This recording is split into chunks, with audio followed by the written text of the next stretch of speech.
nobody, baby. Light me up, pour me up, I'm gone. Got me seeing genies in a bottle. Liquor got me feeling like a wrestler, call me Santiago. Everyone listen when I speak. Don't know shit about shit, but I know ball.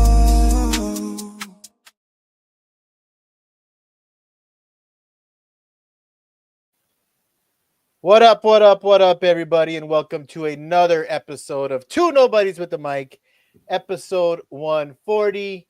Guys, how's everyone doing out there? We are live on YouTube. We are live on Instagram.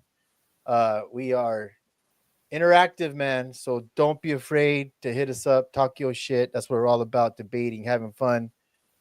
It's a beautiful Wednesday afternoon. What is it, 25th or 26th, guys? 25th. 25th.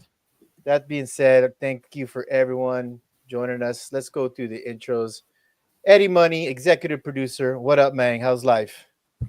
Pretty good right now, actually. Pretty good. I've been living it this past couple of weeks. Yeah, Eddie Money went to a music festival, living his best life. Yeah, how was that, Eddie Money? It was fucking. Rafa, it's actually complete opposite. It's baddies walking around with minimal clothes on. All right. Yeah, it wasn't an ABBA festival, or so that's good. We have our interim, our go-to guy, Mr. Ryan Holmes, journalist, podcaster, athlete to athlete, new podcast that just not even a month old, the Quad Pod. Guys, if you don't know, and you probably recognize him, has worked for Flow, has done Intermat. But if you guys want, all the new high school, college, Fargo's coming up, all the wrestling stuff, Quad Pod, look no further. That is the podcast to go check that out live or every Wednesday, right, Ryan? It's every Tuesday now. We switched it to Tuesdays. People were like, Okay. you guys are waiting too long to get this out. We put out like 2 episodes and everybody was like, we need to know what's going on right now. So we switched it to Tuesdays. We record Monday nights and it's out Tuesday, usually Tuesday mornings. So people can check that out. It's on Apple, Spotify, literally every audio platform as well as YouTube. Go subscribe and check out all the content. We're also got a ton of interviews and stuff. I put an interview out today with Coach Scott Green, the associate head coach at Army.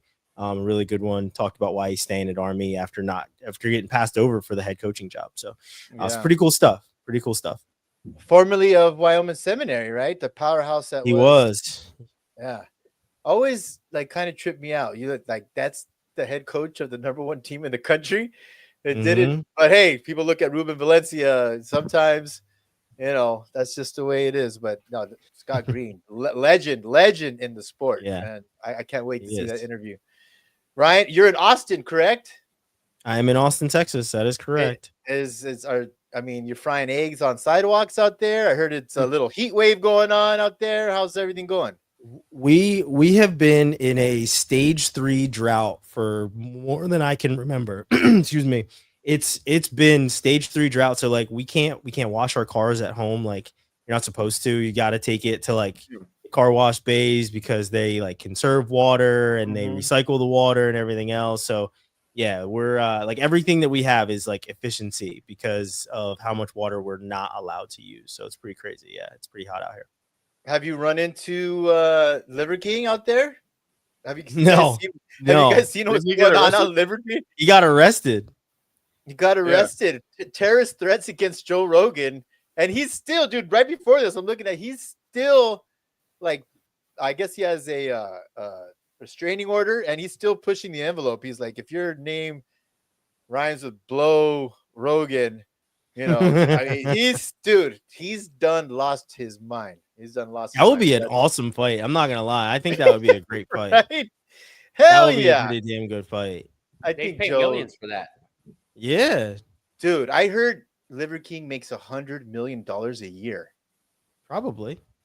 I don't know if that's possible. You gotta watch the documentary on Netflix about that guy. He's insane. Oh, where you watch that? Did you watch that? I did watch that.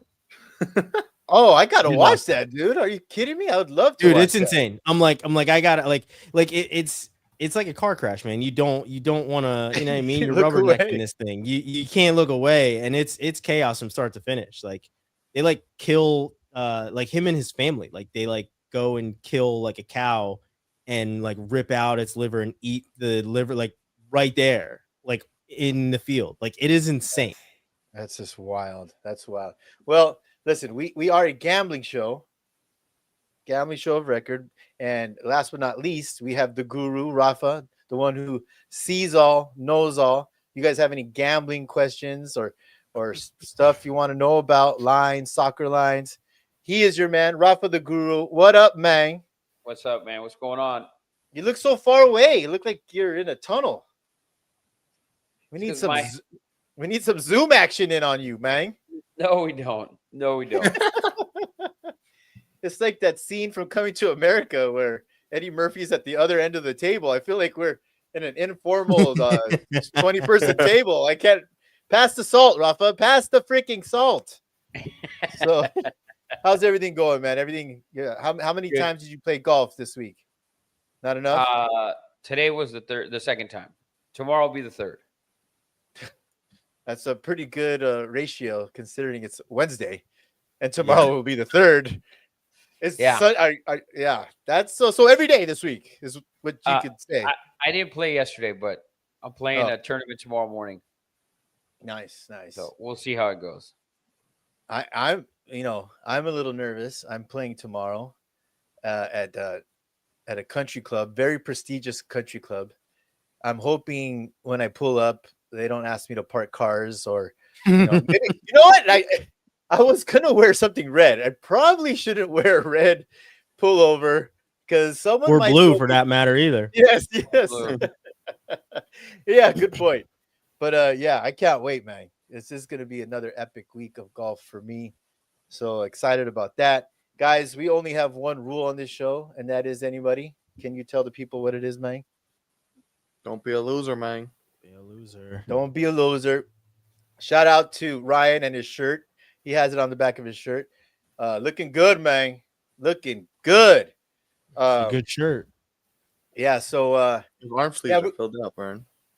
you know what? We instead of a fight, we got to get Eddie Money and Ryan in some kind of lifting competition, right, Rafa? I mean, have you seen these dudes put up fucking weight? It's pretty Dude, damn. I don't want to see any money in any competition with those little ass fucking shorts he wears, bro. Listen, if there's a competition, I don't want to watch it. The winner automatically is Ryan Holmes.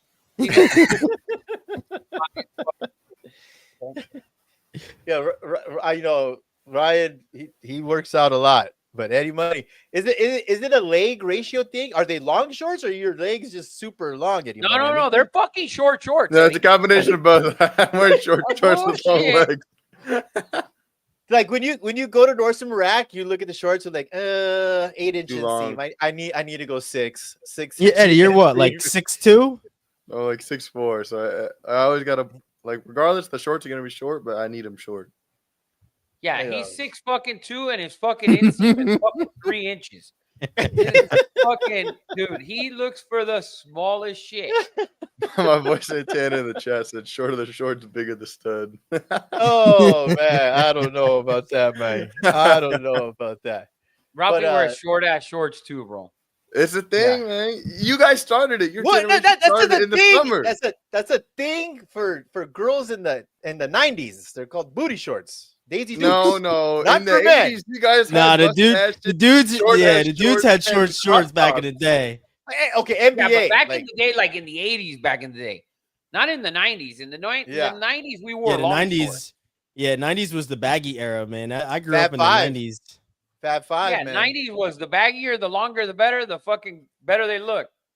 Yeah, it's crazy. It's crazy, but shorts. Shorts for me at the knees, bro. Maybe a little bit above the knees, but Yeah. Eddie Money fucking he plays with that. He's fucking mid line. thigh. He's Bro, like mid-thigh. mid-thigh. He's like fucking perfect.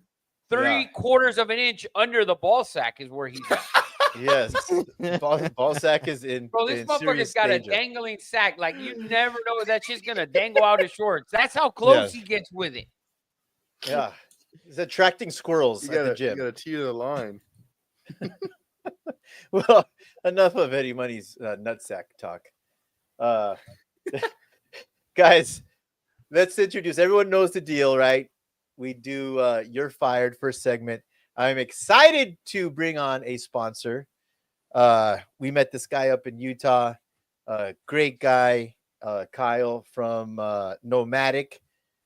www.nomadic.com. Luggage, bags, traveling, clothes, apparel, workout. It's just fire. We got some stuff on the way. If you're looking on how to spell it, this is just like a little carry bag, little tote that they gave us. I don't know if you guys can see that. Nomadic, that's how you spell it. But super excited to rep their stuff. And a big shout out to Kyle and Nomadic. I mean, go check out the website. I ain't messing around here. This stuff is fire. It's just really, really nice stuff. And they're gonna sponsor our You're Fired segment for the next couple months. And so big shout out. Who wants to start out with You're Fired today? Anyone have something that's just grinding their gears? I'll go last because mine's going to lead us into all sorts of different topics because I got a couple people I want to fire. So Okay. I will go last if you will grant me that request here today. No problem. Grant requested.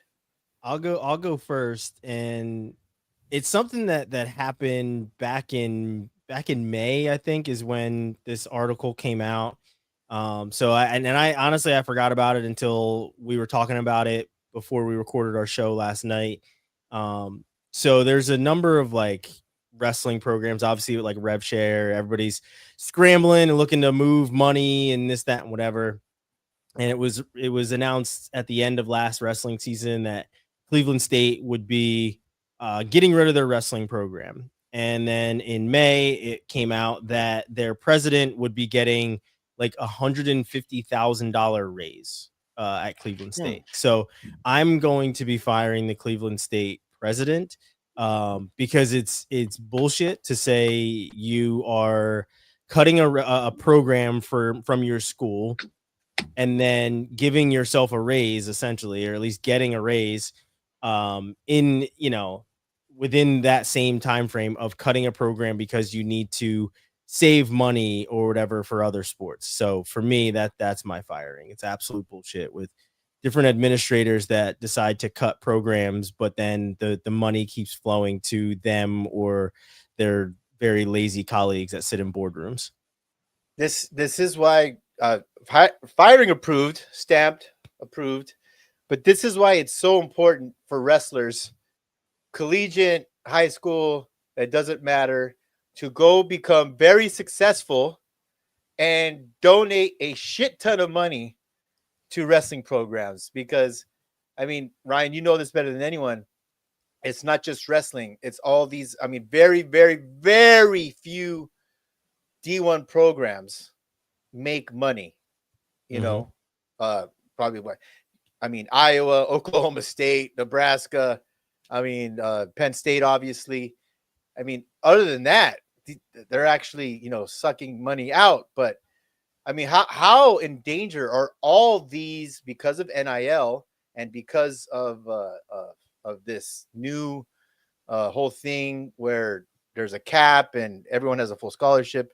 How in danger are we for losing Olympic sports across the board, just not wrestling? It's a thing, right? Yeah, Olympic sports are in trouble. They're usually the first ones that these administrations look into to cut. And that's the thing that sucks is like when you're looking at sports as a line item and not an opportunity for students, right? Like there's been other schools that completely cut all their athletics, and it's not a Division I school, but it's like more than 50% of the school are athletes, like multi-sport athletes at that. And I wish I could remember the school name, but I can't remember right now. But more than like 50% of the school are athletes that play like lacrosse as well as track. And like, there's multi-sport athletes, and they're cutting their athletic program completely. So these kids are like, well, what the hell are we supposed to do now? But yeah, with the new rev share and stuff, like things are certainly changing. OU is opting into rev share for football, softball. I think basketball is another one, and maybe like one or two other sports, but wrestling is not going to be part of their rev share. Whereas at Oklahoma State, wrestling will be part of their rev share.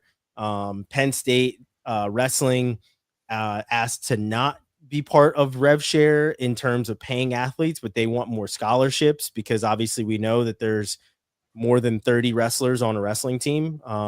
So there's a lot that's changing. There's a lot of things that a lot of people are trying to just like navigate this new House versus NCAA ruling. And we're still digging into it. I have the 86 page ruling that came out of it that I'm still digging through. And we'll be talking about it next week on the Athletes to Athletes podcast. So nice. Whatever I find will be on that podcast. But yeah, there's a lot of pages that I've been kind of going through and just trying to pick main ideas and different kind of highlights just to at least give a scope of what's going on. Matt Rocha, we see you, man. We're gonna get into all the stuff. Great point about this. Matt is very close to the UNC program, and North Carolina, man. It's a struggle. It's gonna be a struggle. 600. Wow. So, Eddie Money, you got a firing or hiring? I have a hiring, and it's actually coming from someone I don't like, but they finally said something good on TV for the first time, I would say. Emmanuel Acho, He actually said this legacy formula, which I think was pretty good. So your legacy is determined by how many championships are won divided by the amount of teams you played for, and that is your player legacy as you in your sport, which I thought was pretty good. So he's basically talking about KD. Is that who he's? It came out a couple of days before his. Probably a shot at more of a shot at LeBron than anything. Facts. People are shooting their shot at LeBron ever since he came out last week and said on the podcast with Steve Nash, I believe, and came out and said that the media focuses on championships and ring chasing too much. So did he. That's what everyone is saying. You did the same thing, I mean, the only reason I say that is because of that press conference at Miami when he was like, not 6, not 7, not 8. Like, come on. Like, I get it. The purpose of the sport is to chase championships, but he put an emphasis on it in that introductory press conference where they were all shaking ass in Miami. So I think that's when it became more of a focus after he did that. Because I always felt, for me anyways, I always felt that we looked at the NFL and everyone, for the most part, thought Dan Marino was one of the greatest quarterbacks of all time. At least for a long time, they thought he was the greatest. And he didn't win shit. So, and it was never that big of a deal and that it's been in the last 15 years. And I think it started when LeBron went out and fucking said, we're going to win fucking 7, 8, 9, whatever. And so, yeah, he kind of brought it up on himself. And then Tom Brady being so fucking great and just winning, 3, 4, 5, 6, 7. Then I think it's become a bigger deal because Bill Russell was never considered the best. And he has 10, 11 titles. 11, right? Yeah. But Kareem was always better. Right. And Kareem historically is always, was one of the 2 greatest of all time. So it was never about championships until it's been about championships, but it didn't determine your greatness until about the last 15 years or so. At least that's the way I look at it. And I think that's the way he tried to explain it, but he looked like a fucking moron trying to explain it. No, I think you actually did a really good job of explaining that, Rafa, right there. But who does Ricky want to fire? Anytime you bring up LeBron, Ricky says he wants to fire Rafa. I keep hearing excuses when he was supposed to dress up in Dodger gear when Ohtani started to pitch. Rafa, don't be afraid. Cholos are not going to the game due to ice. LOL. Listen, Eddie and I talked about this. Okay, we talked about it last week.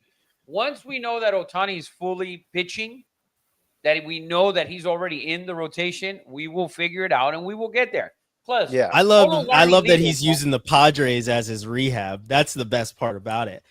Padres as his rehab, amazing. Yeah, we By the way, talked First about rehab game too.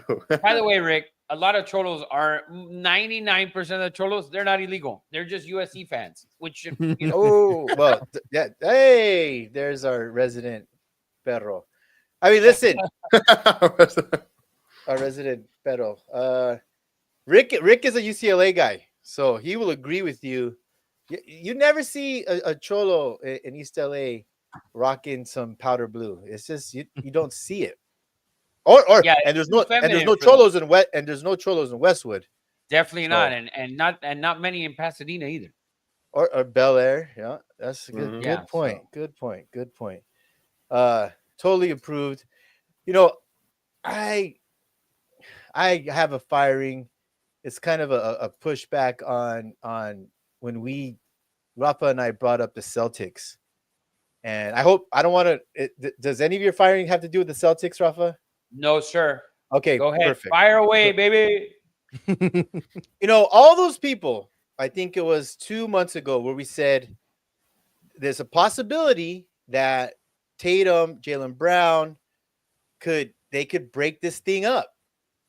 And we got absolutely obliterated. You guys are idiots. You don't know ball. This was even before Tatum, got hurt. And I think we just saw it coming, Rafa. It's just and now we've seen Porzingis, who Matthew wants to fire the Celtics for Porzingis. Drew Holiday is gone now to Portland. They're talking, teams are calling for Jaylen Brown and White, Derek White.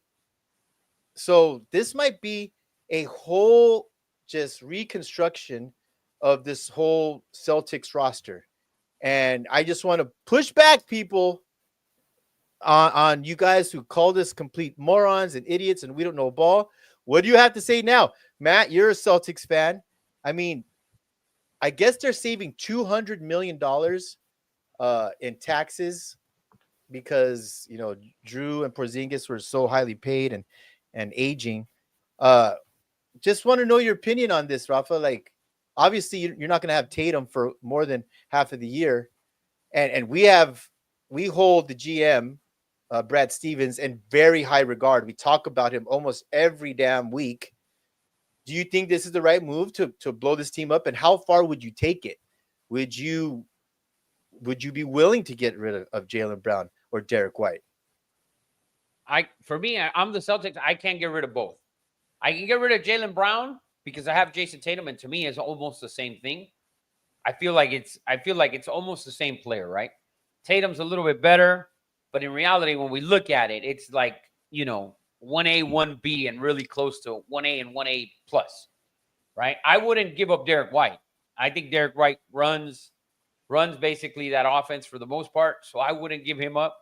So them giving up Porzingis, Drew Holiday, they give up Drew because I think Derek White has just progressed so well. So, but I if you got to give up Tatum, you better be getting. And Utah's offered fucking everything, right? Like, Not Tatum. Tatum ain't going nowhere. No one's taking.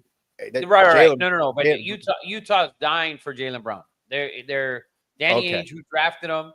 He's making a big push for Jaylen Brown. So we'll see. To me, I move Brown. Tatum, you have to keep. He's hurt, but Derek White. I build around Derek White and Tatum, and that's my take on the Celtics. Everyone's just so attached to their superstars, and after seeing Luka being dealt, we've seen it time and time again. In basketball, more than anything, superstars get traded. One, because they're very. It's a prima donna culture in the NBA. If guys don't have it their way, if they don't see a win in their next, if they don't see a championship down the road in the next 2-3 years, they want to leave. Which brings me to my next point. And you see what's happening. Does Joker? Do you see Joker taking the same route and him wanting to leave Denver?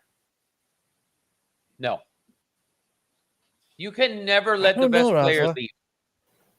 You can never let the best player leave. You have to do everything possible to try and keep them. They have players to trade to bring in, like there was a rumor trading Michael Porter Jr. and a couple other guys for Paul George. I wouldn't do that because Paul George, number one, he's coming off an injury, and number two, he's older. If you give Michael Porter a bigger role on offense and let him kind of take, 15 to 18 shots a game, maybe 20, maybe downplay Aaron Gordon's role a little bit, maybe dump Aaron Gordon because he's not as good offensively. And yeah, he had good games in the playoffs and this and that, but he's not an offensive weapon as Michael Porter can be and is, but he can be a lot better on offense with more shots. He needs more shots. He's those type of players that needs more shots, and you won't be disappointed. So I think if he gets 15 to 20 a game, you'll be just fine because now you're adding another, because he's a 20-point a night guy if you give him the ball. He can be that every night for you. So if you have Joker who averages in the high 20s, you get Michael Porter to get to 20, 21 with the amount of shots, you can improve in other places, maybe move Aaron Gordon, add some defense, add some guys who can, maybe shoot the three a little bit better, something. Okay. Well, but Denver, to me, they asked Stan Kroenke about it. Like, he wants to move certain things so he doesn't have to get to the point where he has to trade Joker. He literally shouldn't even brought it up though the other day. He's the one who brought it up. Yeah, he brought it up. He said, "I don't want to get to the point where I have to trade number 15." So, I think they should figure. I think they should move Aaron Gordon. Is what I think. I don't think they will. I think they should, and let Michael Porter Jr. be more involved in the offense, as in run plays for that man. Instead of him getting balls off a rebound or he's like the third option, basically, sometimes the fourth. Well, it sounds like you have a good firing, Rafa. So I want to get a little hiring in and an opinion from you three guys real quick. Congrats. Big congrats to Cooper Flagg, number 1 pick in the draft today. The man from Maine, just a stud. So congrats to him. I was going to wear an F Duke shirt today, but I didn't go there. But my question is this, and I want to hear from you guys, and I thought about this. I know how Rafa feels, but in terms of a comparison, right, I want to know what you guys think. What is Cooper Flagg's floor comparison-wise, and what's his ceiling comparison-wise? And I'm talking about all time. And I'm curious to see how different you guys have it. I know I just threw this at you, so whatever comes and pops out, just go ahead and say it. But who wants to go first? Flagg's floor comparison and ceiling comparison. And he doesn't have to be white, by the way. You don't have to go 2 white dudes. Who wants to go first? If you want, I'll go. Because for me, what the ceiling for me is with Cooper Flagg. I think it's Larry Bird-esque. Yeah. And the situation that he's coming into a very, very, very good team where he's going to be the third option coming in as a rookie, maybe even the fourth, depending on the night. So I think he's put in a position, he's drafted on a team that can succeed right away. Larry Bird joined the Celtics, right away they succeeded. Right away. I think he's in position. He's been drafted to a team where they can succeed right away. Now, obviously, Kyrie and AD staying healthy. If they stay healthy and he's as good as I believe he will be, then sky's the limit for him. And I see a Larry Bird-esque guy can pass the ball. He can shoot the ball. He can do everything like Larry Bird could do. So okay. What about there's fucking the floor is Greg Ostertag, okay? Like just some fucking random white dude.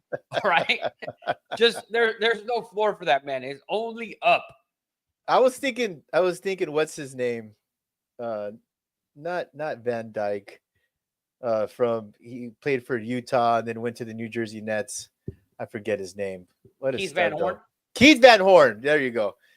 I think that would be a good floor for Van Horn. That's or not the a guy bad floor, but Keith Van Horn was a lot better shooter than Cooper Flagg is right now. At least when Keith came into the league, he was a lot better shooter. All right. You had time now, Mr. Holmes. Man. I don't know. That's tough, man. I don't want to say that he could be Larry Bird. I feel like, see, whenever I make comparisons, I don't like comparing guys of this era to legends, right? And we look at Larry Bird as an absolute legend. I don't like doing that in any sport until we see them play on that level. And we haven't seen them play on that level yet. So like, obviously athleticism these days is through the roof, right? Like that's why comparing era to era, you're always just like, oh, that's why the championship, the rings conversation comes into play, because it's easy. It's low hanging fruit, right? So like, I don't have like a comp or anything for him. I think he can be a multiple time champion. I will say that. I think he can probably match like Durant when it comes to championships, and do it with one team, by the way. I don't think he has to move like Durant and LeBron or anything else to have multiple championships. The floor, he could be an absolute bust. He could not be. I mean, we obviously know the fact that he was able to play against the Team USA Olympic team and how well he did, and everybody talking about that. But like, he could ultimately get into the league and be like Zion and be injured all the time. You know, we know he's disciplined, but he could be injured all the time, right? You don't know his durability in the league. You know his durability in college, but in the league, it's obviously different, right? So like I said, we saw, and not to make the Duke comparison that way, but we saw Zion do crazy shit when he was a Duke and then get in the league. And he's like, well, my back, my knees, my this, my that. So I think that honestly can be a thing, right? Where these guys, they come into the league and they're just injury prone and they're never good enough. I mean, we've seen a number of guys that come into the league and they just don't do shit. And that's for me is what my question is what is his durability like before I attach any sort of comp to him. Okay. Eddie Money, you have any right at the top of your dome? I did. I had more time, so I have a couple of names. I think I went floor, as in like he just doesn't turn out to be good at all. Like he just turns into like a career veteran, like a rotation player. So I went Trevor Ariza or like a late career Andre Iguodala. And then for like ceiling, you could either go. I went like Scottie Pippen or Kawhi Leonard. All right. I don't think like he's that good defensively, but for those two guys, Talking about ceiling though, you gotta hope he can do a little something. Dude, you gotta be defensively to have the ceiling of those two fucking dudes. Yeah, seriously, it's a big ceiling. All right, well that's my I mean, the NBA draft. It really was a good. A lot of young freshmen, college freshmen, went high early, and I think they're going to make an impact. I was telling Eddie Money earlier that I saw something yesterday that every major star that got traded to the Lakers, going back to Kareem, I believe, Shaq, obviously that team, the following year has gotten the number 1 pick. Coincidence? I don't think so, but that's an interesting little fun fact there. All right, Rafa, hit us, man. What you got? I got 2 firings. I want to fire first Joy Taylor from Fox, whatever the fuck. This woman said that the only reason that Caitlin Clark is important is because of Angel Reese. Oh, I didn't hear this. Oh, no, she said it. She said it on some podcast or something, but she said it. You can look it up. That's what she said. That the only reason that Caitlin Clark is that people even watch her is because of Angel Reese, because of that thing in college, the hand thing or whatever. And that's not true. It's ridiculous. It's a ridiculous take because we saw this woman miss 2 weeks of WNBA and they lost 50% viewership. So she's valid firing. Dumb shit. She says even dumber shit, obviously. And then the other one, dude, is Shaq. Bro, Shaq, you send this video about Shaq and his top 5 all-time starting team. When you look at that team, it's a team to win, right? Yeah. A team that's going to play well together. That's not a good team. He put at point guard Steph Curry, right? That's Mhm. a guy who I think career averages less than 7 assists a game, and that's your point guard, your shooting guard. And then, by the way, his list, when you make a list of all-time players, use the position they fucking play, please. Use the position. We can flex around power forward and center like Tim Duncan, maybe Kevin Garnett. We can move that around, but don't move shooting guard and small forward. You were dying to put Kobe Bryant in there because you have this sort of guilt since Kobe passed, Shaq, that you've had to include him in everything when you hated him for the entire time that he was alive, basically. So he puts Kobe Bryant at the 2. He puts Michael Jordan at the 3, who's not the 3 ever. Okay. Yeah. Then he puts Tim Duncan at the 4, and then he puts himself at the 5. I don't mind him at the 5, and I don't mind Tim Duncan at the 4. But you have a point guard that rarely passes he's a score first point guard. There is no doubt about it. It's Yeah. Steph Curry. Okay. And then he puts 2 guys that don't pass the fucking basketball Yeah. in Kobe Bryant and Michael Jordan. So Shaq's list, they're always trash. He did the top 10 a month ago and he didn't put Kareem in it. I'm firing. That's why I'm firing Shaq. That is a valid, because I heard that I sent that to you, and let's roll into it, man. I told you guys, so let's be very clear, everybody. This is not the best player at every position. I asked these guys to put a team together by position that you think would be the best team ever. Go back to Jerry West. I don't care. But when Shaq did that, I thought the same thing, Rafa. I thought, well, Curry's a huge defensive liability. And yes, great shooter, but you don't want him at point guard. So I don't know if you guys did it, but can we do that? And how do we phrase this? The best starting 5 of all time. Yeah, That a can team actually you would play think you would go 82-0. Yeah, a team that Okay. could go 82-0, an actual team. Because LeBron, if you take Jordan and Kobe on the same team and you match them against, let's say, players who actually played those positions, like LeBron and a Michael Jordan who actually plays the 2, not the fucking 3, because there's no way in hell that Michael Jordan playing the 3 can guard LeBron James at playing the 3. Or there's no way that he can play the 3 and guard Kevin Durant. Like, it's just, this is basically a 5-on-5 list, okay, that you're making. And it's a whole game. It's not just offense. It's the whole thing. So if you somehow believe that Michael Jordan at 6'6" is going to guard 6'10", 6'11", 7-foot Kevin Durant, who plays the 3, then you're out of your fucking mind. Yeah. As good as a defender as we want to pretend he was, Zing, okay, he's not guarding the fucking 7. He's not guarding a 7-footer who could shoot it from fucking everywhere. It's just not happening. I could see this already. We're going to get so much hate. People will still not comprehend what we're trying to do here, but we're going to do it anyways. And I have my list ready. If anyone else wants to start, I think these lists are going to be very different, by the way. 100%. 100%. I'm going to go off the top of the dome whenever I do mine. Okay. Eddie Money? I have mine ready. Fire away. Let's roll, man. All right. And I want to talk shit about everyone's list, as we all should criticize all of our lists, by the way. For sure. 100%. For sure. All right. At the 1, I got Magic. At the 2, I have Kobe. 3, I have LeBron. 4, I have Giannis, and 5, I have Shaq. My God. He's mad at the Shaq part too. I'm mad at the number 2. I'm That's mad at my 2. favorite shooting guard. Bro, how do you put Kobe over Michael Jordan at the 2?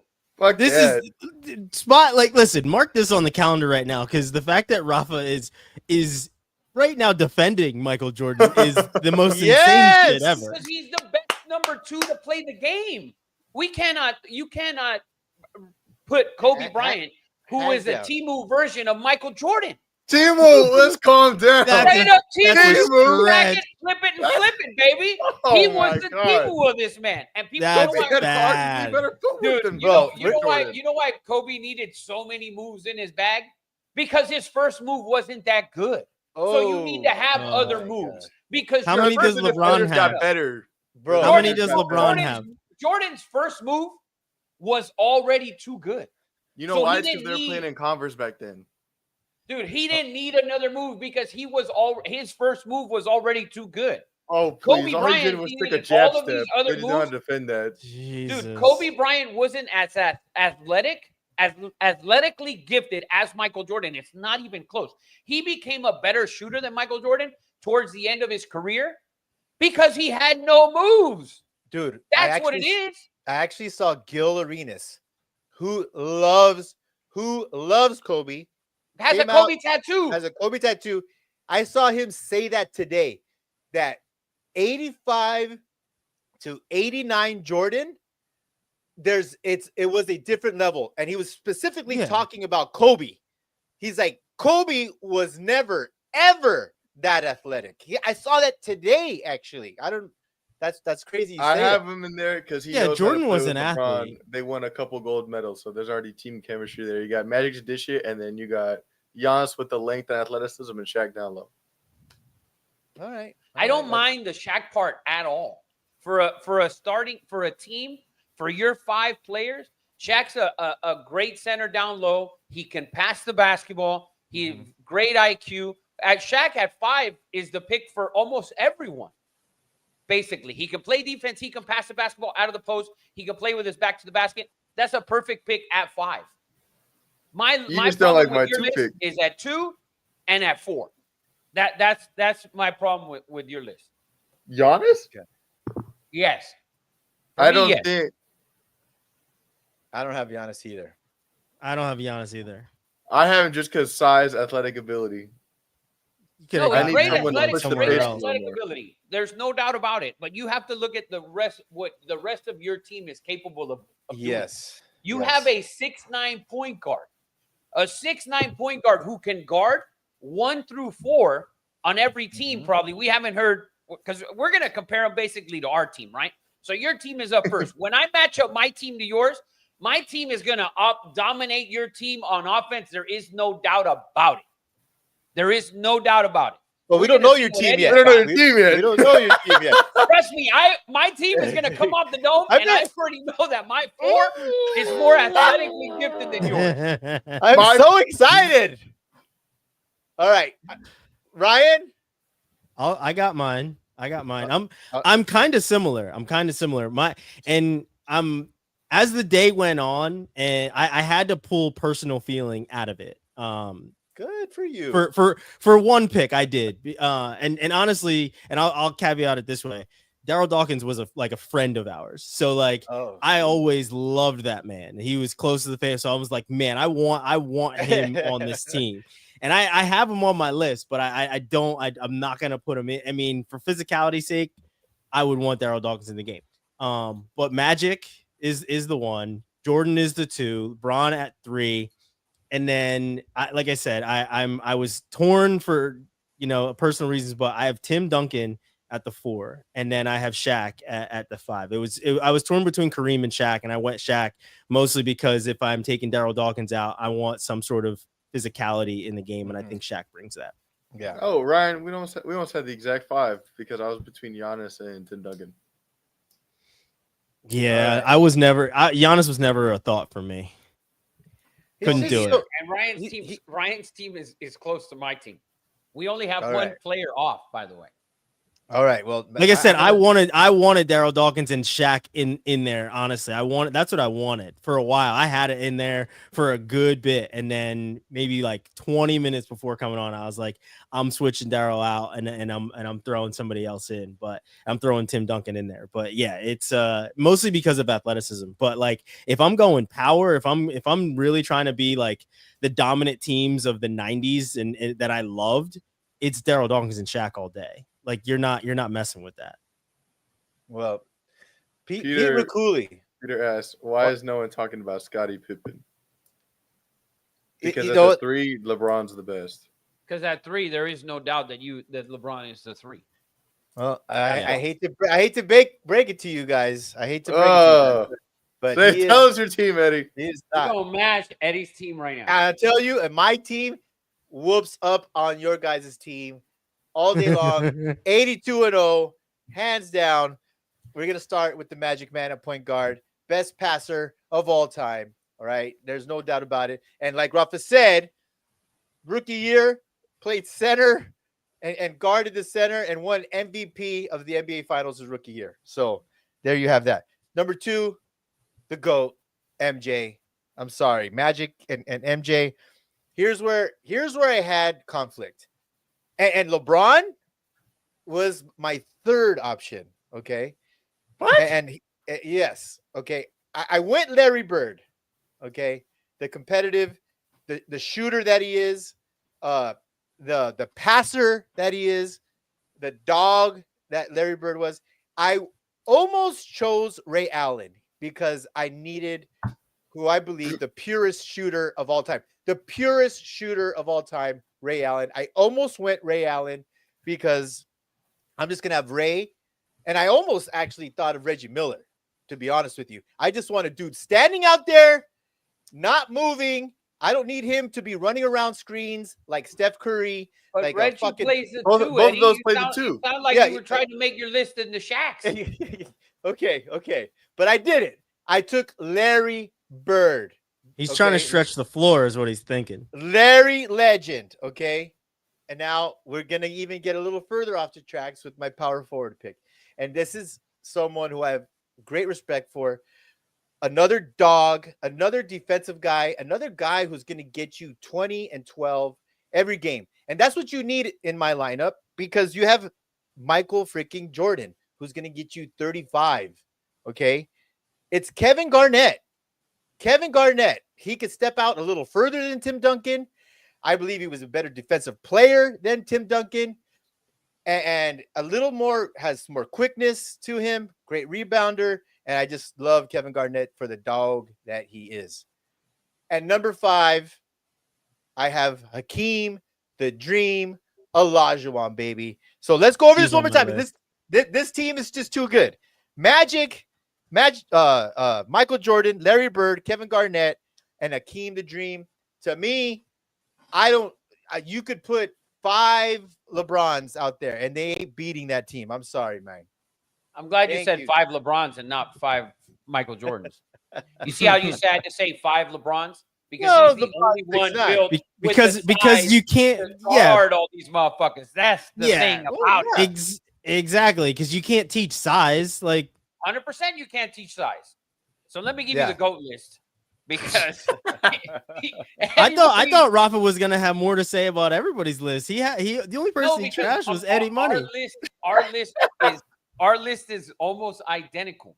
The thing is, when I look at Ryan's list, I have the first 3 the same, right? But when you have Tim Duncan and Which you have were Shaq, what? Which were what? Go through it again. I have Magic, Michael Jordan, and LeBron.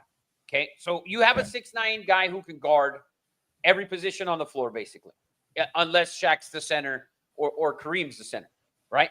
So you have the same thing in LeBron, a guy who can guard 1 through 5, with the exception of maybe guarding Shaq and Kareem. At 2, you have Michael Jordan, who's the best shooting guard of all time, arguably the greatest player of all time. There's no doubt about it. There's no fucking Kobe Bryant. There is no Dwayne Wade. It's just Michael Jordan at the 2. So for me, when I look at those 3, the first 3, you have 3 guys that can guard 1 through 4. So now at my 4, I don't need Tim Duncan. I don't need another big with the back to the basket. I don't need another big who can shoot from fucking 15 feet or less. I need what is arguably the best 7-footer to ever shoot a goddamn basketball. And I don't care if he's on the Houston Rockets, the New Jersey Nets, the Brooklyn Nets, the Oklahoma City Thunder. Kevin the fucking Durantula is my number 4 because he can stretch the floor and he's going to be tough to guard. When you bring Tim Duncan out to guard the 4, he's not guarding him at 22 feet away from the basket. It's not happening. It's not happening.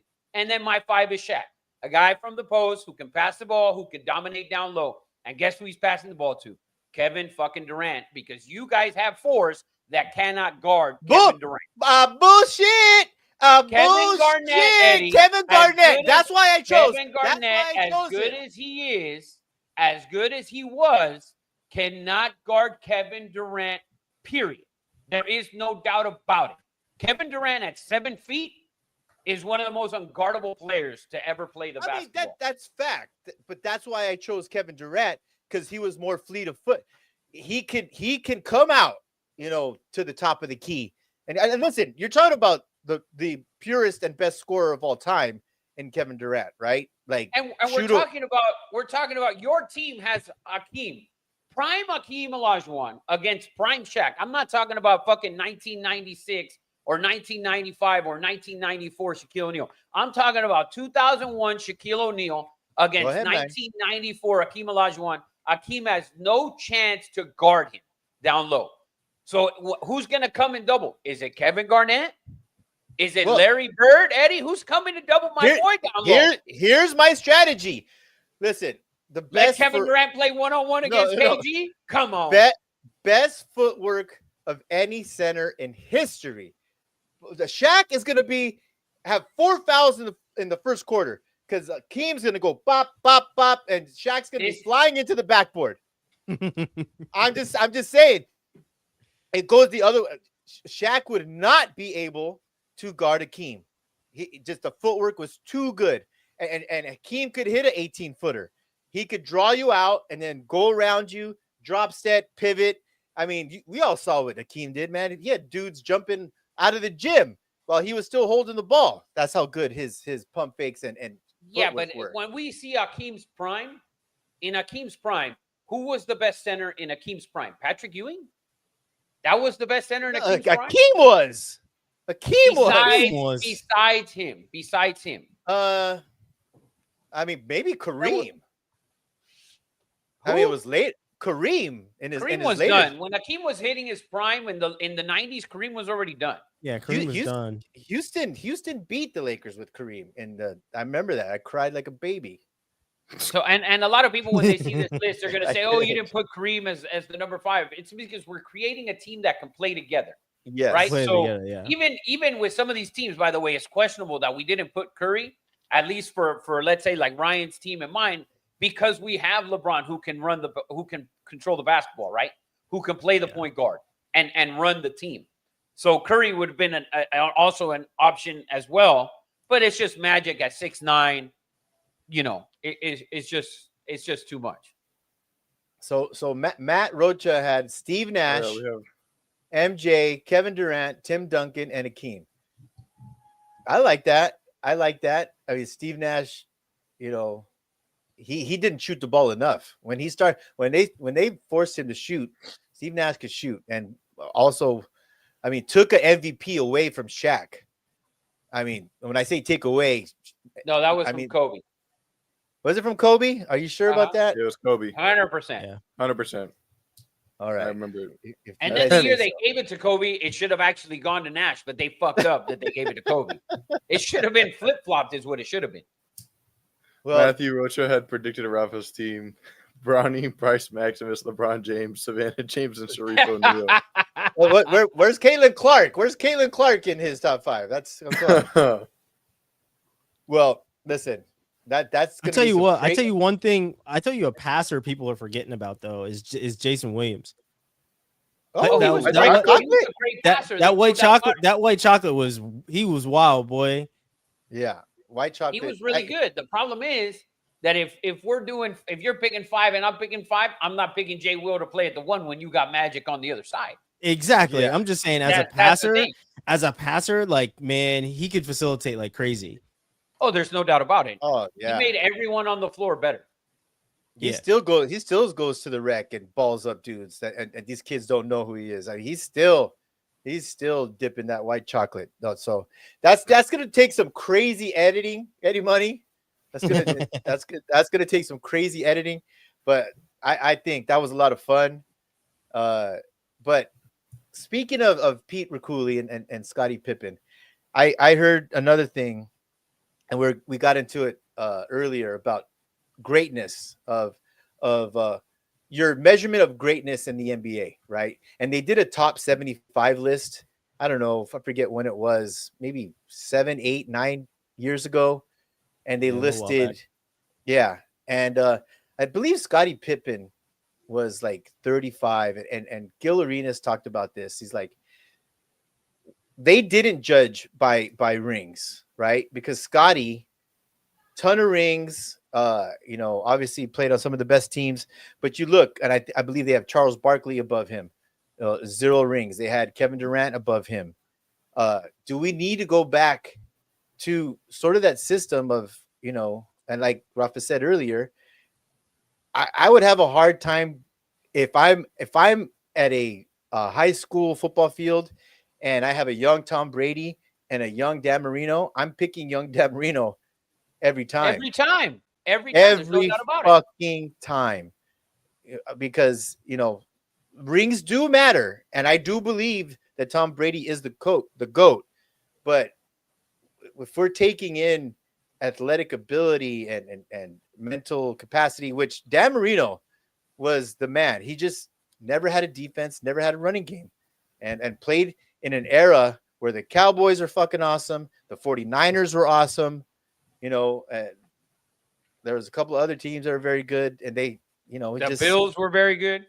The Steelers, so yeah, the Bill, that probably Bills probably knocked him out a shit ton of times. But yeah, Scottie Pippen, I just reminded me, I think Scottie, although a very, very, very good player, and I believe he's sour as F. He thinks he doesn't get enough credit. And he was talking that shit the other night on Twitter. Did you see him talking on Twitter the other night? Talking about he said he said Game 7 never heard of her or something like that. And everybody was like, "Oh yeah, because of Jordan, this, that, and whatever." And it's like, and people were like, "Nah, you got to give Scotty his props, man." But he was talking shit the other night, and I was like, "All right, Scotty, I can see you." Oh, Scotty can hold his own. Scotty can hold his own with any argument that anyone ever comes at him, where they say it was only because of Jordan, because everyone knows that Jordan never won a playoff series without Scottie Pippen. But for Scottie Pippen to even believe that he's even one of the 20 best players of all time is kind of dumb on his part. And yet he was a very good player, but he's not a top 20 player of all time. I think on the list, and I actually pulled it up. I got it here on my computer.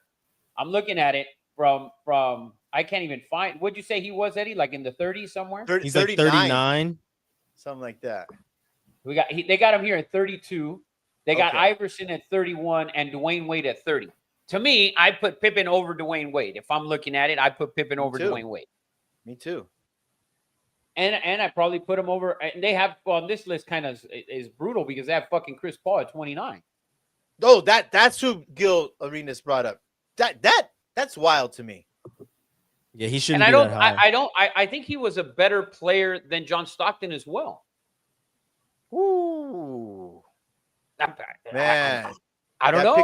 That pick and roll, John. There's no doubt about it. There's no doubting that's probably the best pick and roll of all time. Oh, yeah.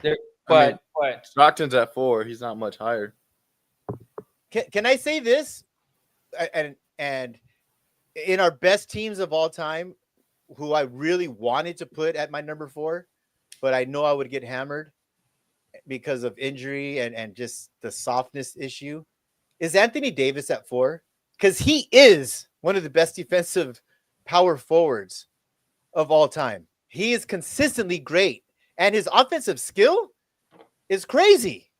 He's but also you can't consistently hurt. That's the only effing issue, man. Because would you give me shit, Rafa, if I put him at that 4? I would, because Kevin Garnett's a better 4. So, Yeah, like Kevin agreed. Garnett, Anthony Davis, if he would have been consistently healthy, the thing is, Anthony Davis, I think if we go back to Kevin Garnett's prime, especially in Minnesota, we can argue that Kevin Garnett was one of the 5 best players in the league at that time. And we can go back. Fact. But in Minnesota, I think he was one of the 5 best players in the league. And we've never, ever, ever thought that Anthony Davis was one of the 5 best players in the league. I've never seen it. Really? And I've never seen it. I mean, Giannis is Probably because he doesn't play a full season. It's tough to put somebody in, like his injury, him being injury prone is tough to put him as one of the top guys at any point. right. Because it just doesn't make any sense. If he played 70 games, He's a 25-13 guy. There is no doubt about it. And then he'd be one of the best players in the league. But he doesn't play 70 games and give you 25-13. He doesn't. Maybe in Dallas he will, because he's in. If we look at it realistically, in Dallas, and hopefully he's healthy this upcoming season, he can give you 25, 26, and 12 or 13, because I believe he's going to be the number one option. And Kyrie doesn't mind being the number two. He was the number two with LeBron. He was the number two with Luka. He was the number two with Durant. Kyrie doesn't mind being the number two. And if AD's healthy, he can be that 25-13, 26-12, 13, whatever. He can be that. And then we can sit there and look after 70 plus games that he plays, and they're in the Western Conference Finals or whatever. We can then sit down and say, wow, AD fucking 70 plus games. He's still fucking rolling through these playoffs. Then we can throw him in a top 5 player in the league, because he's definitely got the skills, the ability, all of that. The problem is him staying healthy for that many games. Eddie Money, there was a point in AD's career that in fantasy basketball, and it was definitely with New Orleans, where he was the number one pick for fantasy basketball. So he was like a 32 and 10 guy. I mean, it was right before. I mean, he was considered definitely top 5 in the league. Last 2 years in New Orleans with the Pelicans. I don't think he ever averaged 30, Eddie. Really? Yeah, man. 30 is like last year. He averaged 24 and 11, and that was like average numbers. Like nobody gave a fuck. Well, yeah, in this day and age, but I really believe. I remember he was number one pick, man, in fantasy basketball for a couple of years, because he was a stat machine. Yeah, and he was also averaging 28. He was averaging 28 and almost 12 twice. Okay. And he finished third in the MVP once. And then after that, he finished in MVP voting 4 times in the top 9. But other than that, like I've never considered him. I've never looked at him and considered him a top 5 player. Fair enough. But speaking of Dallas, right? They just got the number 1 pick in the draft. They have a ton of talent. I think I really truly believe this shit was fixed. But the pressure is on Rob Pelinka and the Lakers, because now Dallas, I'm sorry, man, they are set up in the West, and we'll get into Houston with KD. The West is to me gotten stronger. You got the number 2 pick, I forget his name, going to San Antonio. They're also, if Wemby comes back at full strength, going to be a formidable, really good team ready to win. But, what's his name? The GM from Dallas, he was almost tarred, feathered, had a stake right there in Austin and just put his head on Nico Harrison. Nico, yeah. Who has the better year, Rafa, this year? Dallas or the Lakers? And is this I like Dallas. And if you go back, we go back to when the trade happened. I like Dallas when the trade happened, because I like Kyrie and AD. I like that pick and roll. I like a small point guard who can handle the basketball with a big who can score the basketball. Now they have to stay healthy, obviously. But if the Mavericks are fully healthy, they can challenge the Thunder in the West. And I want to apologize to the Thunder and talking shit about all the Williams guys they have. Dude, this kid, Jaden Williams, Jay Williams. Let's just go with that. Yeah. Because I don't know which one he is. Yeah. But fuck, he can ball. Unbelievable, ball, man. I can't believe it. He wow. He was phenomenal. Yeah, and came from a very small school, Rafa. That GM in Oklahoma. It's one thing to make those deals that they made and got all those number 1 picks. It's another thing to pick this Williams kid, number 12, and I forget the school. It's not Fresno State, but maybe it's Fresno State. A very small school, and pick this kid. That's talent, man. That is talent as a GM to take this kid, 12th overall when he didn't go to a big school, wasn't a big name, and he's a baller, man. He is a baller. By the way, you just brought this up, and you brought up Durant. I want to ask Ryan what he thinks. So we were talking about the Celtics earlier, how they're kind of making moves, right? They dump Porzingis. They're going to dump Jaylen Brown. When we look at now the West, and Lillard's going to be out for Milwaukee for who knows how long, right? But when we look at the West, and you have Denver, right, with Joker, and you have Dallas. You have the Rockets who added Durant. You have San Antonio who have De'Aaron Fox, a healthy Wemby. That roster is going to be pretty good as well. You have the Lakers. You have the Clippers. Okay, so you have Minnesota. You still have Memphis with Ja, although they traded Desmond Bane, but they still have Ja and Jaren Jackson. Let's see if they move there. So the West looks super tough, like maybe the toughest we've seen in the last maybe 10 years, right? Now the East, we saw Indiana just kind of waltz into the NBA Finals. They played great, but it was the Pacers. We look at the team, and we saw Halliburton in the finals, kind of struggle. The first game, he hit the game winner, but he didn't play well. There's no real team in the East where the Celtics got to be sitting back and say, you know what, we're good enough. And this just could be me. I don't know what you think. That we're good enough where we can maybe get rid of some salary here, add some more pieces, because the East feels like it's just like really wide open. What do you think? Yeah, I think the East is wide open, honestly, and I don't think that they're looking at it as we can get rid of some of these pieces and still be really, really good. I think they can, right? But I think it's more so the fact that Tatum's hurt, and it's kind of everything Jerry Jones doesn't do with the Cowboys, where he waits late to sign contracts, where the Celtics are like, we should probably get these guys out of here now. Let's strike now in this contract year so that next year we can bring in, maybe we can bring in, some other guys on a year to year, whatever else. I think they're looking to to do a kind of not a rebuild, but free up some space so that next year they can make the bigger moves. I think that's really what their plan is, less about, being a dominant team in the East, because they still can be. They can certainly still can be a dominant team in the East, because, think of all the teams you just rattled off that are in the West, right? The West side of things is always going to be a gauntlet. It always has been a gauntlet too. But on the East side, I do think that the Celtics still feel like they can probably come through. But I think that their thinking is, even if it doesn't happen, we have an injured Tatum right now, and who knows when he's going to come back and how healthy he's going to be. Maybe, he's probably going to be out till All-Star break or whatever else. It's more so on them making moves now so that in a year from now, a year's free agency, they're able to be that big spending team instead of that big release team. That's where I think their mind is, more so on the fact that they can do more or do the same with less. You know what I mean? Right. Yeah, I feel like the East, though, man, when we're looking at it, like Philly, Embiid got hurt. Who knows when he's coming back? Paul George, he was awful last year. He had some injuries, and he's fading. They still have. I feel like all these dudes are always hurt. Like, always hurt, man. What is that's why that whole these basketball players that could play football thing, I can't get my head around it, because these basketball players are always hurt.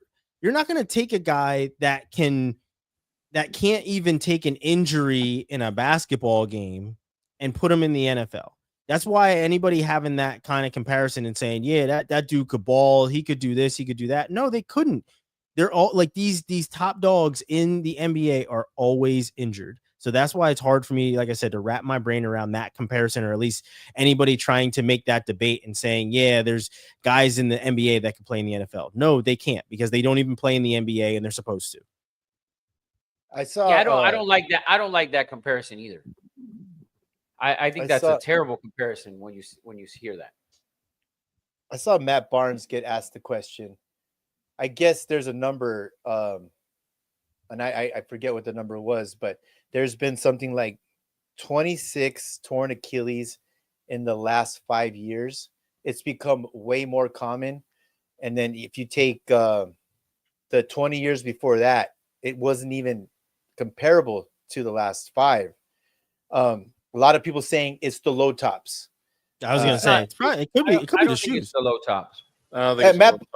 Matt Barnes said it was definitely not the low tops. Matt Barnes it's the pace of the game. he said it's these kids. You know, Matt Barnes said he played track, baseball, and basketball in high school. Everything is getting so specialized that these kids, and especially in basketball, and it's not just basketball. It's everything except maybe tackle football, because you can't play pickup tackle football year round. It's very specialized. It's the wear and tear. We see it in baseball with kids at the Tommy John surgery, right? You see it in basketball with knees and Achilles. It's just they're playing too much. It's people, dads, crazy dads like us, and guilty as hell. Me too, Trying to listen, college is very expensive, and our egos as fathers get a little out of hand. We want to rewrite history and say, man, if my dad only had done this, I would have made it. And don't get me wrong, man, shout out to all the fathers who take the time to coach their sons and push their sons even to make them great. But you could speak on this. Rafa was a travel baseball coach, and Ryan, you've coached and been around athletics your whole life. Do you feel these kids are playing more at an earlier age than we were as kids? Is that could that be the reason? Is this eventually these things are just going to pop? Knees, tendons are going to go, Achilles going to go, because these kids are playing way too many. What is it, AAU or whatever it is? Yeah, it is way too centralized. You're putting the same type of stress on the same muscles and joints all the time. So you're not building new muscles. What playing multiple sports allows you to do is use different muscles. The movement may be the same, but the muscles that you're using aren't always the same. And you can look at a tackle and say that's a double leg in wrestling, but the agility and the way that you move is certainly different. So playing basketball every single day and training the same muscles, the same moves, the same this, the same that is going to put more stress and more wear and tear on those muscles. So like, that's why, I talk to a ton of coaches, right? Youth coaches, college coaches, they want multi-sport athletes now. There's only a certain number of crazy psychopaths, honestly, in the coaching realm that want kids that never that specialize. Specializing, I'm sorry to tell you, it's not good. It's not as good for anything, right? Like, until you get to a certain point where specializing is actually the move to make, there's no reason to do it. Think about it. Allen Iverson was an NBA player, and absolutely generational NBA player. He was an amazing football player all throughout his entire life until having to choose basketball over football. So Newport News, baby. Newport News, Virginia. Like these guys were amazing football players, basketball players. I mean, everybody think about all the different clips we saw last year during the NFL, right? Cooper DeJean. Look at everybody playing his basketball highlight tape. Him dunking on people and everything else. You should definitely be playing multiple sports, because it allows you to, one, use different muscles, and two, on top of that, it gives you different skills, man. It gives you different mindset on playing these different games. So yeah, it is absolutely true that the wear and tear on these athletes these days is too much, and it's too much for youth athletes specifically. We literally just did a youth athlete episode like 2 weeks ago, talking about parents living through their kids and wanting to push their kids because the next generation obviously knows better. I know more than my dad, and I know more than my brother. We're 8 years apart. I know, more, there was more training that I had than he didn't have. Right. So like, every generation gets better and better at sports, but like, as you try and pass that shit down, you also are putting more stress on the athlete at a younger age, and it's just not necessary. And a lot of youth sports have become less about the fundamentals of the game and more about winning and saying, and bragging that your kid is the best 7th grade wrestler or 6-year-old around. Like, who the hell cares? You know what I mean? Like, I talk to Willie Saylor all the time, who does wrestling rankings, and he's like, when I do rankings and early pre-seeds for these tournaments that are for like fifth graders or even like 10-year-olds and put them out and say pay extra to see where your 10-year-old is ranked and seated for this tournament, the dads line up to throw $20 to see where their kid is seated a week before the tournament, before everybody else is going to see it. Like, it's insane. So like, yes, there's way too much stress and everything on youth kids to succeed at an early age. But I'll tell you what Jordan Burroughs told me and tells a lot of people. He was never recruited at a Pee-wee tournament. He was not like, these guys aren't, there's no scholarships being handed out at the Sandlot for a 7th grader. I don't care how good Baby Gronk is. Him committing to 19 million schools is absolute bullshit and trash. Nobody is actually recruiting him. He was at a Nebraska football camp taking a picture with Matt Rule, and everybody's like, oh, Matt Rule's recruiting Baby Gronk. He's like, no, he's at football camp, stupid. It's the same shit we did growing up. It's just that now everybody wants to take pictures with these coaches. So you sports, go play multiple sports, man. You just let your kids play. I think it's different though when it comes to basketball. And I'll tell you why. Because for me, when you see a kid who's 14, right? Nobody cares that you're the best 14-year-old baseball player because those things, it changes. Yeah. But when you're the best 14-year-old basketball player and you can already dunk, that you're never not going to be able to dunk. Like, you can hit home runs as a 14-year-old in fucking 8th grade or in 9th grade or whatever. That's not going to translate to you as a senior. But when you're dunking at 14, when you can shoot the basketball from 22 feet away at 14, you're going to push that because you can already do it at 14. And you're doing it on a 10-foot hoop on an NBA court. In baseball or in football, it's not the same because the size is just different. I think in the NBA, it doesn't matter if you're already a 14-year-old at 6'5", even if you stay 6'5", you're still going to play Division I basketball more than likely because you can shoot the basketball and you can dunk. I'm not talking about the fucking AAU videos of the best 9-year-old in the country because I don't give a fuck because maybe he can never fucking grow again. Yeah. But I know a kid who was the best player in the city in 9th grade. He was the best at baseball. He was phenomenal at all sorts of shit. Oh, Oregon State, Cal State Fullerton, blah, blah, blah, blah. 10th grade, the same thing. Then COVID hit. Then when it came back to it, he didn't grow. As good as he still was, he was still all city. He went to fucking Chicago and played in the city league and the city tournaments. And he hit over 400 at Wrigley Field for a week. But he didn't grow. When you're a basketball player in 9th grade and you're dunking and you're shooting the ball from 3 and you've got post moves and you're getting to the basket and all that shit, that doesn't go away. That doesn't, and in the other sports, it doesn't translate the same. So I think when you're a basketball player at 14, 15, and you can do all of those elite things, that kid's going to push himself and the parents are going to push him to play it all year round to improve his skill that he already has. And I think it's a lot different for basketball players. And I think the reason that these guys are getting torn up with these ACLs, and I think we had like 7 this year or whatever, is because of the pace of the game. The Celtics, they were up and down. They're shooting 50, 63s a game. And they're up and down the court. They're up and down. Lillard, he tore his ACL. He's an older player now, right? Kobe tore his ACL as an older player. Derrick Rose, when he tore his ACL, he just played explosive basketball. So I just think the pace of the game right now, I think is really, really fast for these guys.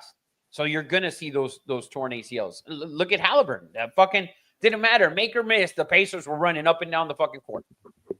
So that's what I think. I don't, not for basketball players, for them. I think the kids with baseball in the arm, that's 100%. I think that's a whole different thing with the arm. Yeah, you got to nurture some of these things too, right? Like it can't just be a let's go all year round. I mean, certainly you can train and everything else, but you got to nurture these skills, right? It can't be we're running full courts every day. We're doing, you know what I mean? Like you got to nurture some of these. You got to get these kids in the gym too. I think that's another thing that a lot of basketball players pick up late in the game that football players pick up early in the game. Because of the physicality of it. Basketball is a finesse game, whereas football is a brute force game. So the guys are in the gym, in the weightlifting even more, so their bodies are even more durable. Whereas in basketball, they're not, right? So, and I mean, think about it. Michael Jordan wasn't as good of a player until he decided he wanted to put weight on, right? Like when he was coming out of UNC, he was not a big dude. Not to say that he was enormous in the NBA, but he had to put on muscle. Everybody's talking about Wemby too. Wemby put on muscle over this last year. So you have to be able to put on size Even so that Curry's your body put is on durable. muscle as he's progressed as well. Yeah. When you saw Curry at Davidson, he was, tiny. Oh, he The was only a one who's child. the only one who's failed to put on muscle and is still phenomenal is Kevin Durant. Everybody Yeah. Yeah, I might have to get some tickets and head to Houston. That's only like an hour and a half Ooh. away from me now. They're going to be super exciting to watch, man. We predicted that here, Ryan, Yeah. some weeks back. Do you remember when Eddie was golfing his ass off Yeah. in fucking South Carolina? Yeah. I will say before we get off the Achilles thing, I was reading some things when you guys were talking about it, and they looked at the last 13 Achilles tears in the NBA, and they've all been because of that false step that they do, all in the exact Oh. movement. So like they're saying that the over exhaustion and overplay, or if they have any type of strain or any previous injury in your calf area, it shoots it up. Like Yeah, that's insane. what Like happened Halliburton had today that and it happened to calf Durant. strain the day before, ended up playing, and then popped it doing a false step. Dude, who was the linebacker for the 49ers who did that false step to get Greenlaw? onto the Greenlaw? He did that exact false step going onto the field Yeah. and busted his Achilles. Yeah. Wow. That's pretty crazy. I think That's we'll see it interesting. more. We'll see it more in the NBA than in any other sport because of the movement. Oh yeah, Yeah. 100%. Besides NFL, maybe running backs and some linebackers because of the way they got to move. But the NBA, it's just their movement is Yeah, I mean- their explosiveness is a different type of explosiveness. Yeah, if they're when you explode the ball, you're naturally gonna want to do that false step. But if you're a running back do a false step, that means your footwork's off. I just remember Andrew Luck giving all the credit to him playing soccer, till he was like 13, 14, 15, why his footwork was so good. And I hope dads take this into account. I know one dad who he's doing it different, and he's a big wrestling dad, and he lets his kid play everything. Now they train like maniacs, but his kid plays hockey, baseball, and wrestling. And I think it it's a all. good thing. I think Do it's it a all, good thing, man. man. I really think it's a good thing. Quick note, and I'm going to hit you guys with another list. I was watching ESPN today. I worked last night, so I had a little time on my hands. And Stephen A. Smith gave his list of top 5 NBA players today. And I thought it was extremely interesting who is not on the list and who was on the list. You guys want to hear it real quick? I'd love to hear it, and then we can mash it and bash it. Yes. Okay, so at 5, he has Steph Curry as top 5 player. At 4, he put LeBron James, which I thought was shocking. Wow. 3 at Giannis, 2 SGA, and number 1, I think it's no one could argue, it's the Joker. But is this an olive branch to LeBron? To LeBron? And say, hey, No, I think he's normally fair with LeBron in that regard. Like he will give LeBron his props. Like outside of that is the one thing that I will say is like, and it's something that I try and do is call out my biases. If I do like a guy, if I am close to a guy, that is something that Stephen A. has done with LeBron, right? Like he may have said something about him being a dad, but I think since then, regardless what he says about swinging on or whatever else, that puts some fear in his ass.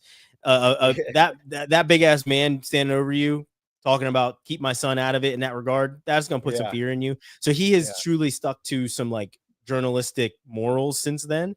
So I think when it comes to LeBron and his play, he's been more fair. But I think he got a little over his skis for a while. Stephen A was certainly feeling himself around the time he made those comments. And he always is, obviously, but I think he's reined it back. So I think he was fair by putting LeBron where he put him. I think the only one that you could think of is probably Steph Curry. Like it's tough to say, like, is Steph Curry a top 5 player right now? Because you've got a ton of other guys. You've got Ann Edwards that plays really good basketball, right? You've got a number of guys that could be in that 5 spot that have played at a really high level over the last couple of years. So I think that for me is where I'm like, I don't know if Steph Curry is 5. I'd say like maybe 7 or 8 for me. So Rafa, before the trade of Luka, would you not have said that Luka was a top 3 NBA player? How is he not before the trade? Like, what happened? Because I Top think 3 player or top 3 offensive player though, because he's not. He's a liability on defense. There's He's a a lot of guys liability that on are defense. liability on defense, though. Steph Curry's a liability on defense. That's why Yeah. I'm saying like Yeah. that's why I can't go with Steph at 5. SGA Where are isn't a you- great defensive player either. He's just a very good fucking offensive player, and he just won the fucking title.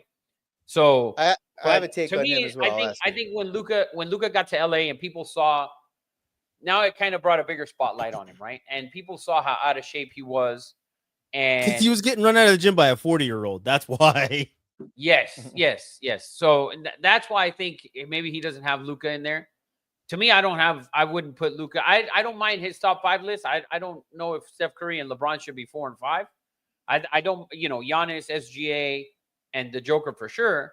And then maybe Ant. You can maybe put Ant in there. There's a couple other guys maybe, but I don't mind his list. I just 4 and 5. I would bump them to like 7 and 8 maybe. Yeah. And I know why he did that with LeBron, because LeBron, in the playoffs, he's the only guy who played any sort of defense for the Lakers, as old as fuck as he is. Yeah, That was crazy. basically it. So, but Luka should be up there. The problem is that he came in overweight, and there's some videos of him the other day walking the streets. I don't know where the fuck he was at, somewhere in Europe, and he looked like he lost like 20 pounds. Yeah. I can't He's trust lost some weight. anything with AI anymore. Remember they make Brock Purdy look like he was like Yeah, he was somewhere else though. Luka was somewhere else. Might have been one of the WNBA games or something. He was somewhere else sitting front row, like real recent. Like it might have actually been the playoffs. He might have showed up somewhere, but he was sitting front row for a game and looked slim then. So he's slimming put in down. he's certainly slimming down. So it's definitely not AI or anything. He's definitely slimming down and putting in the work to get there. He has to.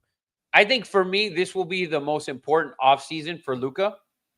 And I think you're going to see a huge improvement in his game. And he's phenomenal on offense. But I think we're going to see a lot better Luka next year, because he's going to go through this summer as kind of being LeBron's teammate. And we know how LeBron is, takes with care of his body. himself better than anybody. How he gets ready for it, right? And this summer you don't have shit. There's no Olympic Games. If there's FIBA or whatever, these guys aren't playing. So I think Luka next season, I think we're gonna see a different player. This is probably the best version of Luka that we're gonna see this upcoming year. And it wouldn't shock me if he was one of the 2 or 3 best players in the league as far as MVP voting, et cetera, et cetera. If he can play 70 plus games or 65 plus games, I think this would be the best version of Luka that we're going to see. Yeah, and it's not like a market thing either. Like I know a lot of people are like, "Oh, he's in a bigger market. There's more this or like the markets." I don't think I think I might have said it on here before. I know I said it on other shows, but big market, small market doesn't really. And this is honestly a Shaq quote. So, but I agree with it. The big market, small market doesn't exist anymore with social media and the ability to have reach for any team, right? These superstars are able to have reach because of social media, and they have all eyes on them at all times. They can control their own media.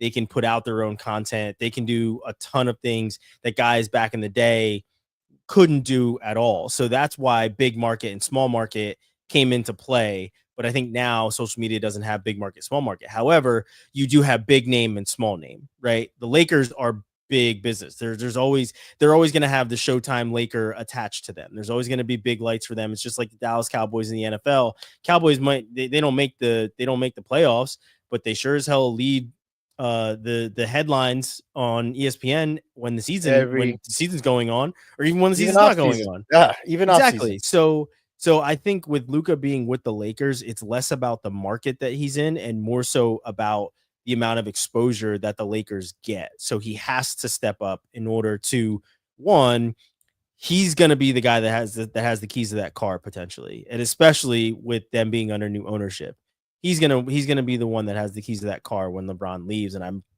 I'd be surprised if him and LeBron haven't had those types of conversations where he's like, listen, you're now going to probably be the guy, and we have to do what we have to do to build around you, because I'm going to be out of here in 2 to 3 years.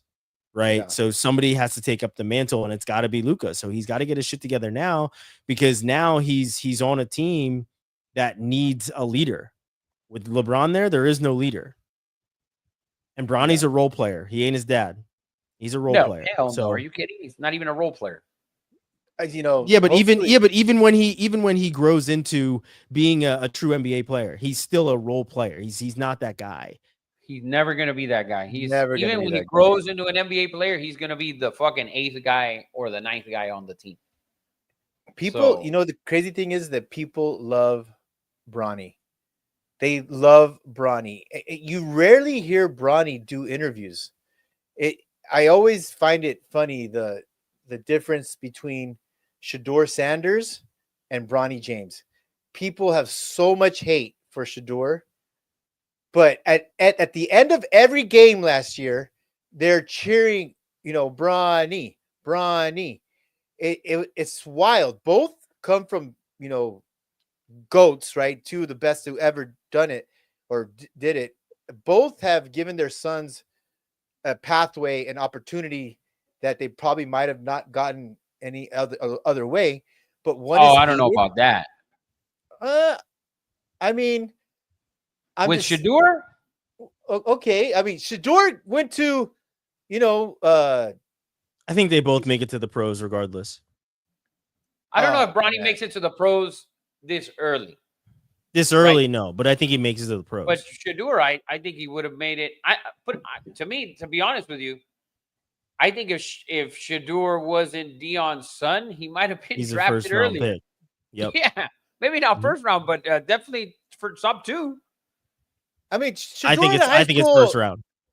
Alabama wasn't coming for Shedeur. You know, Yes, you were. He was at Georgia. He took trips to Georgia. did he? He took trips to Georgia. Alright. He could have essentially went wherever he wanted. I mean, if you remember, both Shedeur and Travis Hunter were supposed to go to Florida State. So like the only reason that they didn't is because Florida State didn't hire his dad.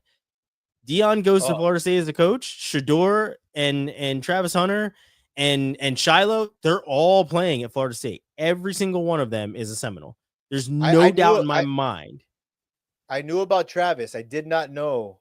I know Travis committed Oh yeah. to Florida State. I Travis didn't was know about- committed to Florida State. Travis Yeah, was committed to Florida State.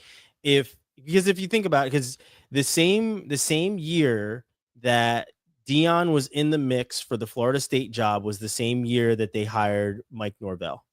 And when that happened, he was completely out on Florida State. And that's why everybody wanted Florida State and Colorado to play as soon as they got there. They wanted them to play each other. They wanted that game. And if ESPN was smart, they would have made that game happen. And they didn't. That would have probably been one of the highest rated and most watched games, college football games, was Dion returning to Doak Campbell. I'm telling you that Ooh. right now. Probably people would have watched that game. There would have been so many tickets sold for that game if they bring Dion back in Colorado gold and black. But that is, I'm pretty sure that if Dion gets that job, there's no way. I mean, he played for his dad his entire life.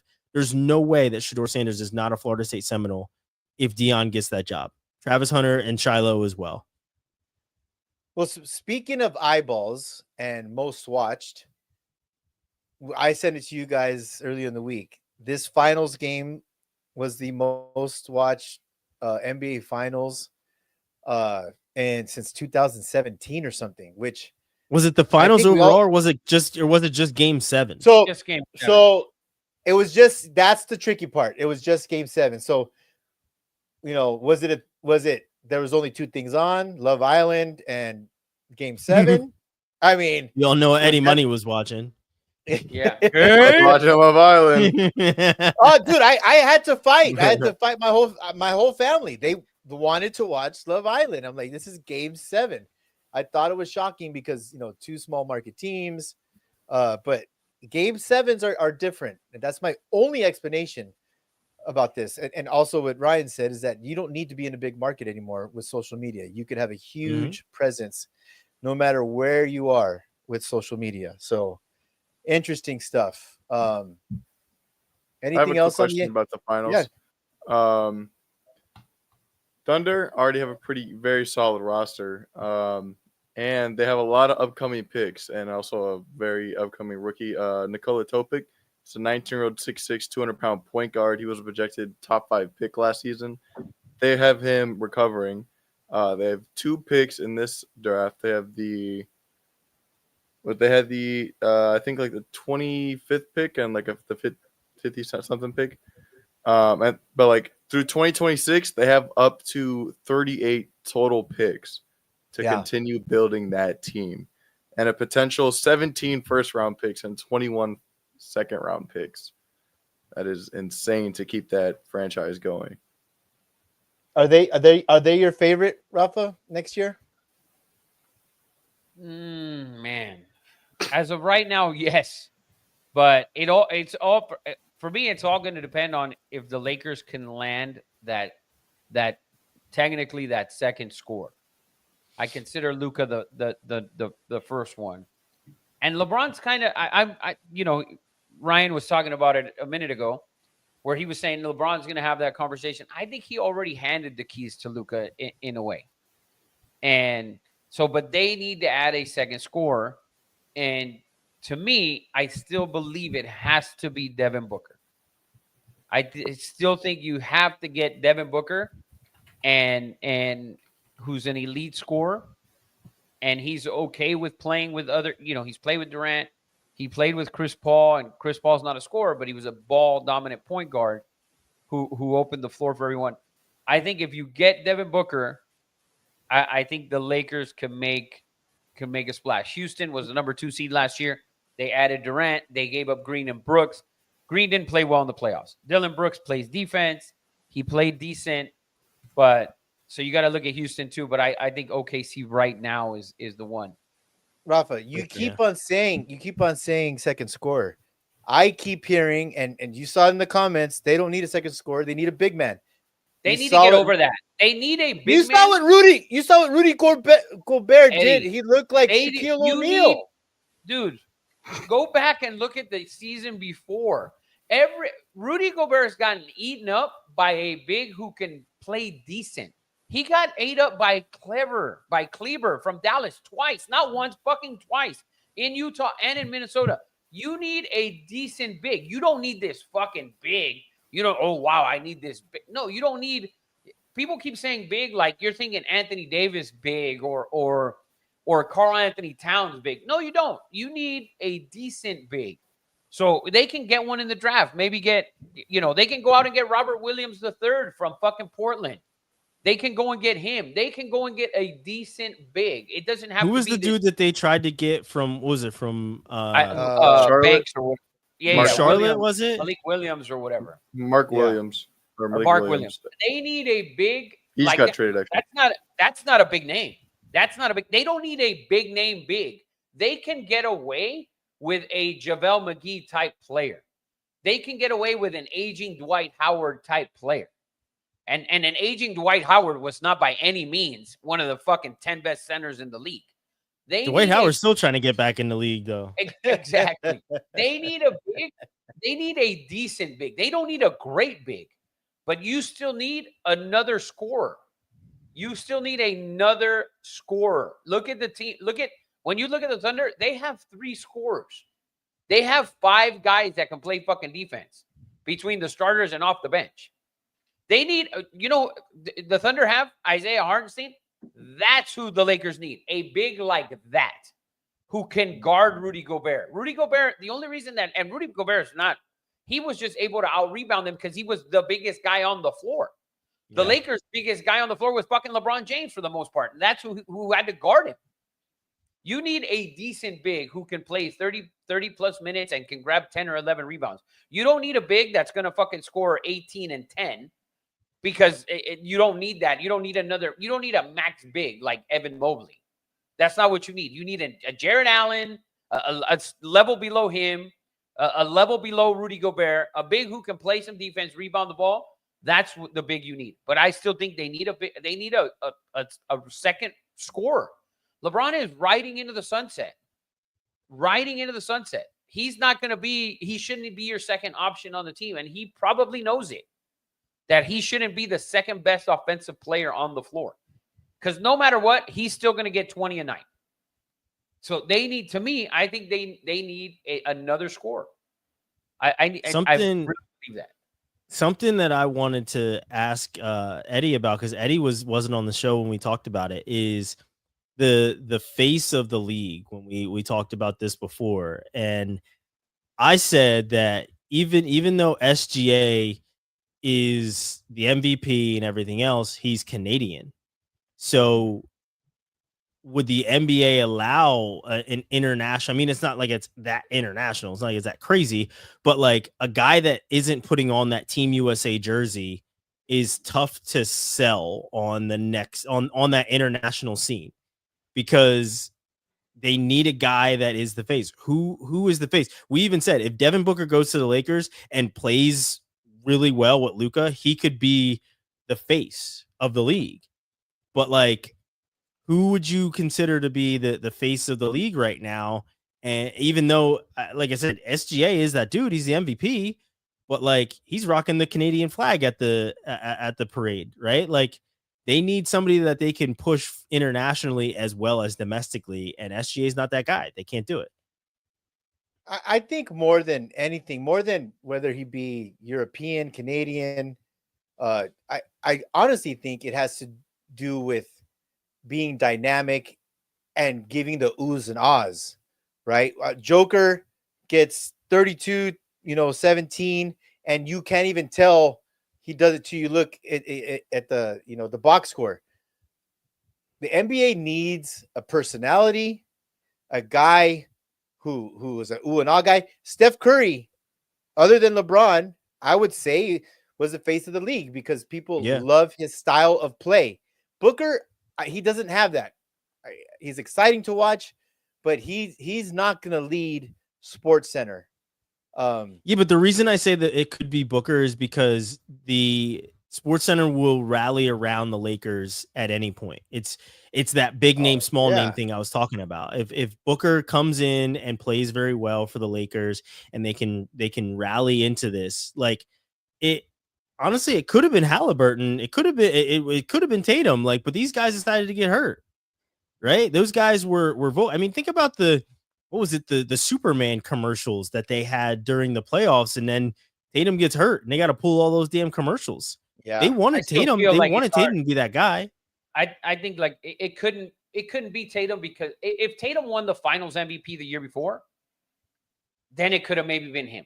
But he wasn't. Yeah, but they were trying. They were trying to make him the face. Right, but he doesn't win the Finals MVP, and then he goes on to the Olympics, and he doesn't even play. Yeah. He rarely played.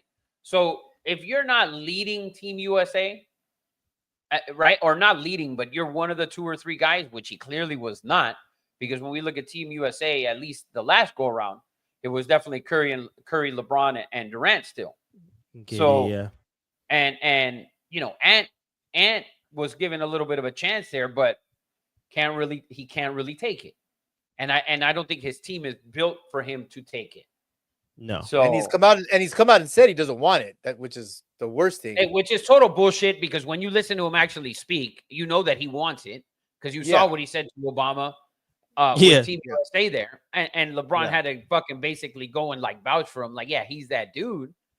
Mm-hmm. But at the end of the day, you can't be the face of the league if you're not getting to the NBA Finals, if you're not leading Team USA, if you're not the number 1 fucking vote getter in the All-Star game. Like, you can't be the face of the league if you're not that. And I would still struggle with Booker, even if he came to LA, to be that. Tatum was given a chance and he couldn't take it. He could, if he wins that Finals MVP, he probably gets more respect to Team USA, and he probably starts, because we know he's a fucking great basketball player. but he didn't. Yeah. He didn't get to play. And people could say, "Oh, well, Steve Kerr, and he was sour about it or whatever." I don't know. Your play proves the point, and obviously he wasn't great enough to play on that team too much. Derek White played more than he did. So did Yeah, that was Halliburton. kinda So did Halliburton. disrespectful. I'll tell you who So- I think it could be, and who, watching the pre-draft and the hype around this young man, and it's Cooper Flagg. And They Cooper probably I want him still to think- be. I said the same and thing. we'll play better in the NBA, and we'll have more highlights because the college basketball game is so structured. You go to Duke, you're running a system, you're setting screens. The NBA is more isolation. Let's see what you got, buddy. And I think Cooper can actually give those oohs and ahs. And listen, the great white hype. We all know we love a white boy dunking on a bunch of black dudes. That's just that's those are If it's if true. if Zion actually had his shit together, he would have been the face easily.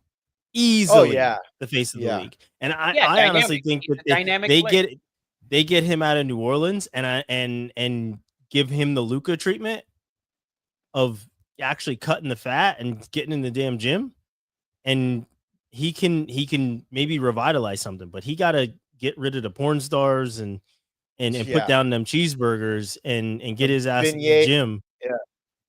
Zion had also been rumored to the Lakers, and if you look at New Orleans, he was rumored to the Lakers last year during the last NBA season. But if you look He at New wasn't ready Orleans, for that. no, of course not. But if you look at New Orleans, they traded away CJ McCollum, they brought in Jordan Poole, they traded away basically, their second best player arguably. If Zion comes to the Lakers and gets into shape, he can be the face of the league if he stays healthy. I agree with you 100%. I just think it's hard for him to be the face of the league in New Orleans. And I know you guys said small markets don't matter because of social media and this and that. Yes and no. Because it's hard to have the face of the league in Indiana or in Minnesota. As good as KG was, he was never the face of the league. And I know Kobe was in the league at that time and Shaq, and it was kind of the beginning of LeBron. But still, it's Minnesota, it's Indiana, it's those kind of smaller places, although, we may not consider a small market anymore because of social media. And it really is. It really is kind of and if you're not there consistently, Curry was there consistently in the NBA Finals. LeBron was there consistently in the NBA Finals, leading vote getters. That they've done all of that. Kobe Bryant, the same thing. So, and as bad as Kobe had some years where they weren't making playoffs or they weren't making NBA Finals, he was still the face of the league with LeBron because he's a fucking phenomenal player. Still an all-star fucking, leading the all-star team in voting and leading Team USA and all that.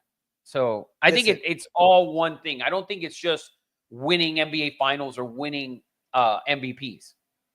I really don't. I hate to be this guy that actually brings this up, but I've had a couple of these, and I'm feeling a little loosey-goosey. Let's not pretend. You just said Indiana. Who's the face of the WNBA? She's in Indiana, Caitlin Clark. That's totally different. You I can't know. name Okay, 50 but this is where I'm going with this. When was the NBA literally saved? Magic, Bird, white, black. I'm sorry, East, but West. this country, East, West, white, black. I'm sorry, but this is why Cooper is the perfect guy to be the next face of the league, because it will be Cooper Ant or Cooper SGA. That this country loves the black and white dynamic, and and it eats it up like freaking Zeke Elliott in those cereal commercials. And that's why I think Cooper could take the NBA to the next level, because I think so too. I agree with you on Cooper Flagg. To me, is no doubt about it. And he's going to be on a team that has a chance to win. He's coming into a good team. It's not like he's getting drafted by the Hornets. He's drafted to a team that is built to pretty much win right away. They have in a good city to do it too. And in a a good great to do it. city.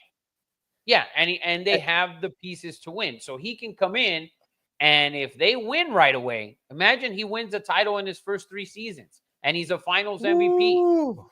I mean, that's just there is when you can hand him the throne. But for him and Ant, they're both in the West.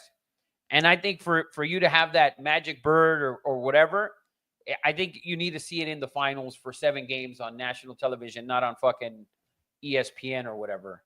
I think it's got to be, in the finals. I think is where, because you can have a Tatum Cooper Flag type of deal, right? With Dallas and the Celtics. Ooh, that would be good. Something like that. So, but I would agree be with you, good. Eddie. I think Cooper Flag could be the next guy to take the torch from LeBron and Curry. It makes more sense to me than Booker or SGA, just because SGA is the Canadian. I just, it just makes more and more sense.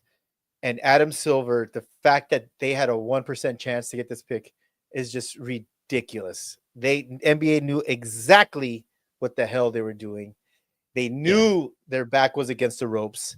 They knew they needed a fresh start. Listen, it was a good start. I was almost out on the NBA till Luka went to the Lakers. I was talking mass shit about it's unwatchable. And then that Luka goes to the Lakers, and all of a sudden I'm watching and I'm like, hey, NBA is not so bad. Adam Silver knows exactly what the hell is he doing. Yeah, but they didn't do themselves any favors this year with the finals either. That first game in the finals, they didn't have any finals logos. They basically treated it like it was just some other game on a Thursday afternoon. Like they did not give it the finals treatment until like 2-3 games in. So like even the NBA was just like, oh yeah, the finals are happening. Maybe we should get the finals chairs and the finals logos. And the first time they put the finals logo on the court, it was a fucking hologram. Wow. So they didn't even put in the effort for the NBA finals until we were like 2-3 games in, and people complained like, wait a second, this is the NBA finals. What are we doing? Like, where's the finals logo? Like where is all this stuff? Like he didn't get the lead up that it usually gets, right? It not at all. Like not at all. And honestly, let's be honest, Indiana gave you enough storytelling to do that. Yeah. They gave you enough storytelling to do that. You could have built around this Indiana like Cinderella story of coming through and making it to the NBA finals. You could have done it, but they chose not to. And then they didn't even put any effort when it came to the finals in the first place. They just, like I said, there was no logos, there was nothing. So the NBA not being watchable, even the league isn't putting in the effort, right? And we'll see what happens with, and that's the other thing I want to ask you guys about. What do you think about this Team USA versus international game at the All-Star break? I mean, they're trying everything to get people to clock back in, but like the international players are probably going to blow them out of the water, to be completely honest. Yeah, if we look at it, the international players are one of the, if we look at the 5 best players, if you look at Stephen A's list, the 5 best players of according to Stephen A, 3 are international players. Yeah. And SGA, Giannis, and the Joker. And then if we actually, you can dig a little deeper, and then you go Luka, who's who's right there as well. And then you have Wemby when he comes back healthy. He's also one of the better players in the league. Well, did you guys even see this? Did you see the Eddie Money? You might have seen the comparisons. There was a bunch of posts of when Oklahoma won. There was just, and I saw 2 or 3 posts on TikTok or Instagram where they did split screen of NBA Game 7 final championship 1 and the reaction. And then they split screen it with hockey. They split screen it with football. And they're like, NBA has lost its aura a little bit. Like guys are just, there wasn't the tears, even with the Celtics, even though it was fake with Tatum, trying to reenact everyone's championship moment. It didn't feel, they put it side by side, didn't feel Game 7-ish amazing. And Oklahoma that should be an amazing accomplishment. Did you didn't see it, Rafa? It was a lot of people were saying it. NBA has lost its aura. It's bad. We talked It was about it. Put the coaches back in suits, man. Yeah, I don't know what there it needs is. to be some I don't changes. know if it's the money maybe that is getting, the guys are less, they maybe care. I don't know if they feel, I don't know if it's that they care less, but it's just that Everyone's they're making friends. Yep. no, It's that the I don't- friendship era. It's the friendship era. That's why it's not like it doesn't feel like it's conquering anymore. It doesn't feel like you're conquering the beast. It feels like you're winning a championship, right? Like everybody, I'm pretty sure every single basketball player on that team has won a championship at some other time in their life. And that's what it felt like. Oh, Yeah. we won our high school state tournament. That's what it looked like. Like, come on, man. Like you gotta do better than that. Like it was just so lackluster. It really was. It didn't look like you were slaying a giant or like you were overcoming something. There was more celebration when Halliburton hit his game-winning threes or game-tying threes during the playoffs than there was for the actual Against the team to win. Knicks. Against the Knicks. Like, sure. come on. Yeah. Yeah, I it will felt get like into the something- I will yeah, say the though that excitement's not there. probably the best NBA Finals footage or coverage that we will get is from a Netflix documentary that's coming out probably sometime next year. But it's called The Starting Five, and they got 5 players, and 2 of them ended up being SGA and Halliburton. So probably towards the end of that season, like the series, Oh wow. you're gonna get really good footage of like behind the scenes, and you'll probably feel more of the emotion and see what the players are going through that documentary. That's cool. Yeah. That should be really cool. I just feel like both of the teams that were there, when we look at it, when you look at the rosters, Oklahoma was the best team all year long, right? But it doesn't feel like they're one of those teams. It doesn't feel like they were the Warriors of years past, or the Bulls, or the Spurs, or the Heat, or the Cavs, or the Lakers. Like it doesn't, or the Celtics. Like it didn't feel like that. It doesn't feel like You know why? like statistically they are, which is weird. Yeah, and there's no like giant to slay, right? Like in the NFL, the Chiefs are the giant to slay. And that's why, like, there was a poll recently where everybody's like, there's a ton of parity in the NBA right now. And recently they were like, do you guys like it when there's a dominant team and there's a perennial championship team? Or would you rather have it be every year there's a new champion, you don't know where the storyline's going to go? Like, I would much rather see it as the storyline. You don't know where the storyline's going to go. Anybody can emerge as a champion, new stars emerge, everything like that. But like, there's a lot of people that are like, no, we actually kind of like it because then we start to like you add emotion to it, right? Like as somebody who creates content, content should make somebody want to, it should evoke some sort of emotion. You either want to comment on it, you want to share it, you want to do something, right? It evokes action. And there was none of that in the NBA. So that's why people are like, we want a team to root against. And this year, nobody was hate watching the NBA because there was nothing to hate watch. Like at all. So that like they're not able to tap into the hater portion of a fan anymore. It just doesn't exist. And everybody being friends and training together and hanging out and going on vacations took all of that away. Took it so that it just doesn't exist. And since that doesn't exist, people don't want to watch all the they don't want to watch the buddy friendships in the NBA finals. The thing is, why I think it got to that point, besides it got to that point, not only because of how they kind of banded together, they kind of banded together to get everyone paid.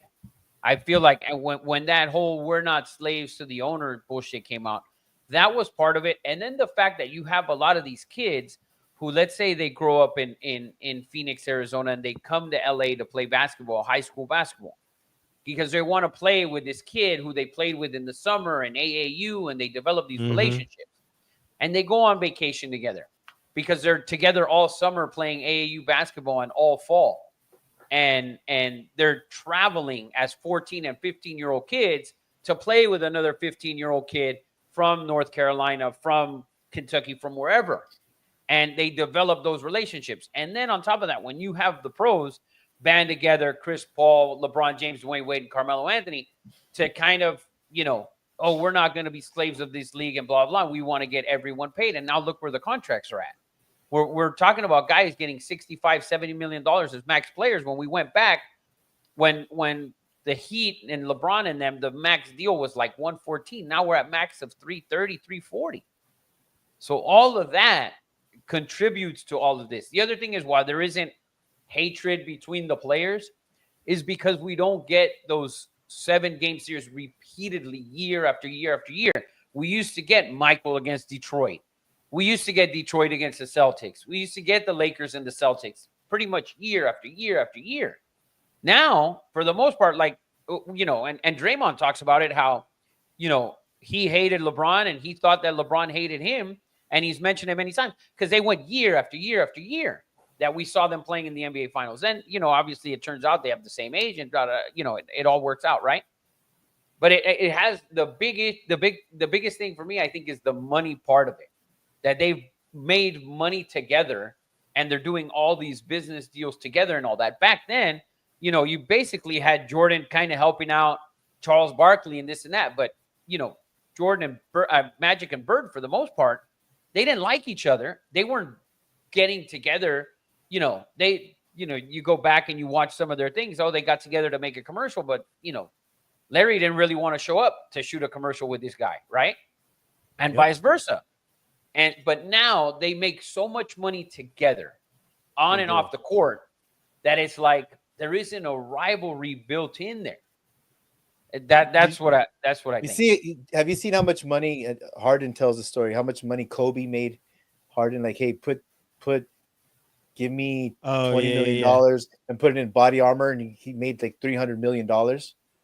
I mean, it happens more than we know. Hey, I'm putting up this restaurant in a place that was going to make money. You want to put in $2 million. It happens. Yeah, these guys are definitely doing that shit. And the NFL is completely different, I think. NFL, you can't build those bonds with guys that you're literally trying to, because it's so short of time. They're together from July and some teams until the end of January, right? But it's only a handful. And so, I feel also like when we look at it, and all NFL fans and Cowboy fans will tell you this all the time. Oh yeah, anyone can win it. Right? Anyone can win it. Right now in the NFL, it doesn't feel like anyone can win it. It always just feels like it's always just going to be the Chiefs. And then either the Eagles, or what we've seen has been the Eagles or the Niners the last handful of years. Mm-hmm. Nobody else, whether all the fans want to believe it or not, those Eli Manning runs by the Giants, I don't know when we're going to get that again. I don't know when we're going to get that in the NFL. And we've gotten that in the NBA the last 6 seasons where we've had 6 different champions. Or going back to 2019, we've had different champions every fucking year. And for the most part, I don't think we've seen a team go back-to-back finals, not even to win it, just to get there. We haven't seen a team go back to an NBA finals 2 years in a row since the Warriors and the Cavs back in 2018. And then you had the Warriors and the Raptors in 2019. And after that, it was Milwaukee and the Lakers, and, on and on. So there's definitely a shitload of parity. In the NFL, those types of friendships are they build on it throughout their position group, right? Like right now we see tight end university happening again. And then the running backs last year, right? Like Bijan and Saquon Barkley and all these guys, they band together, they may train together, but they want to outdo each other. Right. And that's like the best part about it. Whereas in the NBA, these guys want to win championships and stuff, but it's more about the camaraderie, it looks like, than it is about outdoing your friend. I mean, I can remember playing against, any athlete will tell you, playing against your friend, you wanted to beat your friend's ass. Like you didn't want them to every single time. Like you wanted the bragging rights, right? Like shit, I wrestled my cousin when we were in high school. I still ain't let his ass live that shit down that I beat him 20 some years ago. You know what I mean? Yeah. Like that's just how it was. It's not like that anymore. But like, if you look at NFL position groups, like I said, the running backs band together, the tight ends band together. There's a select few quarterbacks that you might see. The wide receivers will obviously work out a little bit. but like Max they Max want Crosby to- and Yeah. and Von Miller have a huge. I've been in Vegas. They have a huge defensive end, like sort of camp where they Yeah. share their technique. Yeah, Yeah. I've been there. Just Like, like, and- what- and what? it's Weren't we there? Weren't Yeah, in we were Vegas there. when that happened? Yeah, Yeah, I saw like everyone went to the like, Fountain I Blast. saw why Cam is- Jordan there. yeah. That's when he admitted to me that they were having an issue at quarterback. Oh man, what a breaking news! He saw Rafa was like, "Come here." It happened last year. Speaking of quarterback, Wait, is that where you started sinning with your boy from the Browns in Vegas? Is that why? No. It was just Cam. It was just Cam Jordan. He was in the high Yeah. limit lounge at the. Oh, Fountain so Blue. you Yeah. weren't cheating. Okay. No, All right, no, just no. I making could sure. never cheat on Miles. Are you kidding? Listen, I wasn't sure what happens in Vegas stays in Vegas. I wasn't sure if your panties stayed there too, Rafa. Listen, we all know faithful when it comes to yes, his man, Myles Garrett. But let's finish on this real quick. NFL came out yesterday. Aaron Rodgers comes out, does an interview, and says, "Yeah, this is probably my last year." And it sounded so melancholy. He's like, you know what? He's like, you know, what a way to end it with a great organization. Like, it's almost as if he was waving a white flag. Like, there's no competition left in him. Are the Steelers, is this the year that they don't have a winning record? To me, it was just off. It was, Aaron I think Rodgers. I think it's Steelers hate, Eddie. You that's what you think it is? I think it is. I think it is. I think because we. I don't want my quarterback doing a good farewell. Like, let's go win. But I think that's what it is, because Aaron Rodgers is an egotistical fucking maniac. I think he's at close as Kobe Bryant in ego as anybody.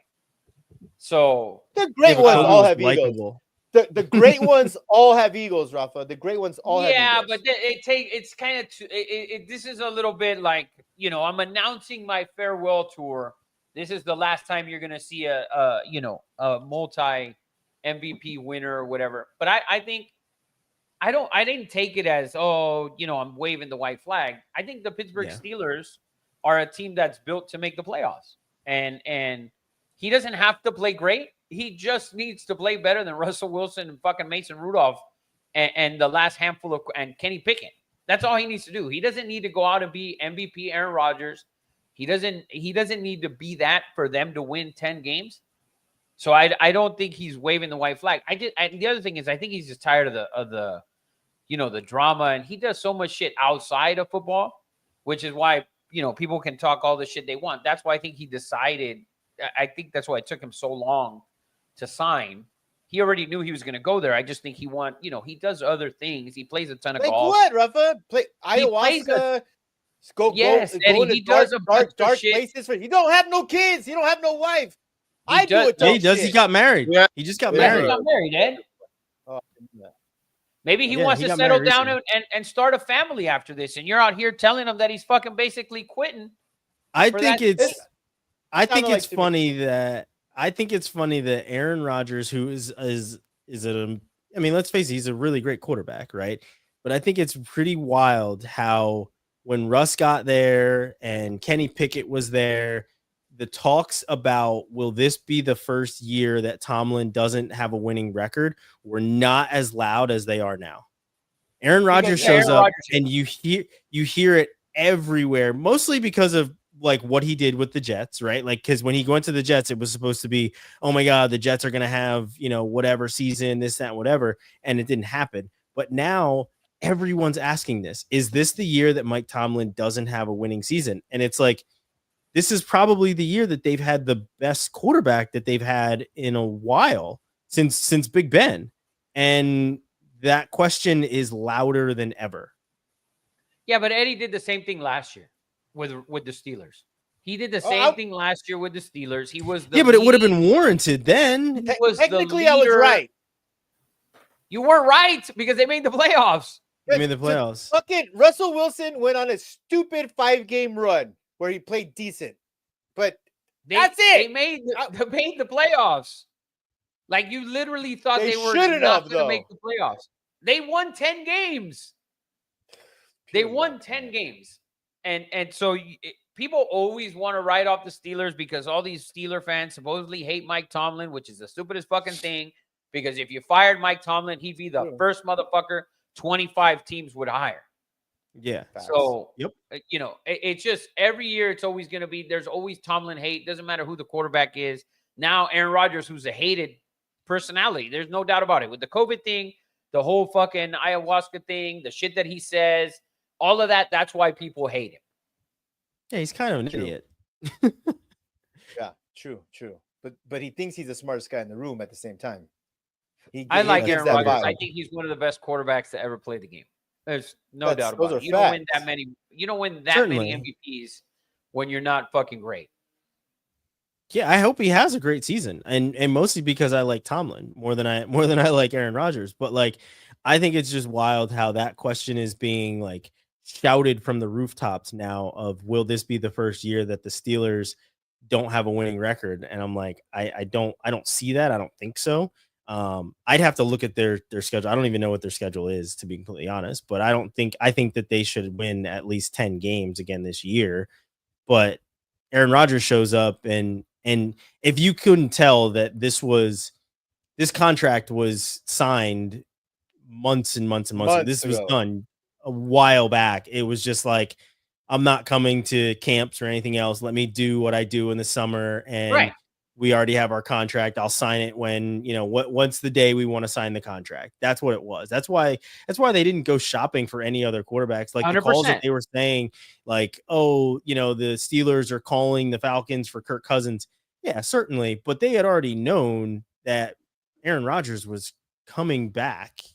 So who knows what he brings, but I think they win at least 10 games. I'd be very surprised if Tomlin couldn't will Aaron Rodgers into a 10-win team. And if he gets hurt, then he gets hurt. And he's out on a shield. But I think him proclaiming that this will be his last year is what every athlete dreams of, Right. is to call your own shot and say, this is the last one and I'm done after this. I mean, no matter who you are, you're able to say, this is my last one and I'm not coming back. That's tremendous for any athlete to be able to call their own shot. Well, can I scream two things before we end the show? Tomlin will not have a winning record this year, and the Chiefs will not make the fucking playoffs this year. And I'm going to scream it again. And one of these years, I'm going to be right. And I predict this one will be the one. Yeah, if you say it every single year, it's like if you flip a coin enough, it's gonna end on heads. Land on heads. It's going to happen this year. It's going to happen. I'm telling you, man. So All right, what's the date? The date of Eddie saying this, June 25th, 2025. I He is say saying always right around this time. Always right Mark it around this down. time. But this time it's going to happen. You've been loud and wrong for how long now? Don't you get tired of it? My whole life. So obviously not tired of it. Obviously not. But guys, that is episode 140. I want to thank everyone. Pete, Matt, everyone who contributed. We had guys on live on Instagram. Eddie Money, any last words from our executive producer? Eddie being loud and wrong is great for content, so I need him to. Or when he's loud and right, it's even better for content. Ooh, yeah, because I give it back to everybody. I don't let anyone off the hook when I'm loud and right. Eddie will go back to a post from like a month ago and be like, "I told you." I will person by He will person. comment Let me have to say it now. everybody. I ain't letting anyone off the hook. You tell me I don't know ball. Come on, man. Rafa, you got it. You got anything? Any last Yes. words? The Dallas Mavericks will be in the Western Conference Finals. All right. I might, I'm not a fan of any team. I might adopt the Dallas Mavericks because of the white boy. Well, I'm gonna you're dealing with two guys that they could, sneeze and be out for months in Kyrie and AD. Just so you know. I'm Just so jumping you on know. the Mavericks train, buddy. All right. I like it. Mr. Holmes, thank you for joining us again. Don't forget to check out the Quad Pod Athlete to Athlete has some stuff going on. Any last words? Give us your handle. Let us know, man. No, go subscribe to the channel. Check some things out. We got a lot of really cool stuff happening, and yeah, appreciate you guys having me on. Let's get your prediction. Bo Bassett to Penn State. Penn State. Yeah. That's what Yep. I thought you would say. Penn All right, State. guys. I'll tell you That is why a- when we're not live. Okay, All right, guys. fellas. See you next Wednesday. Thanks, everyone. We love you. Two nobodies with the mic. Peace.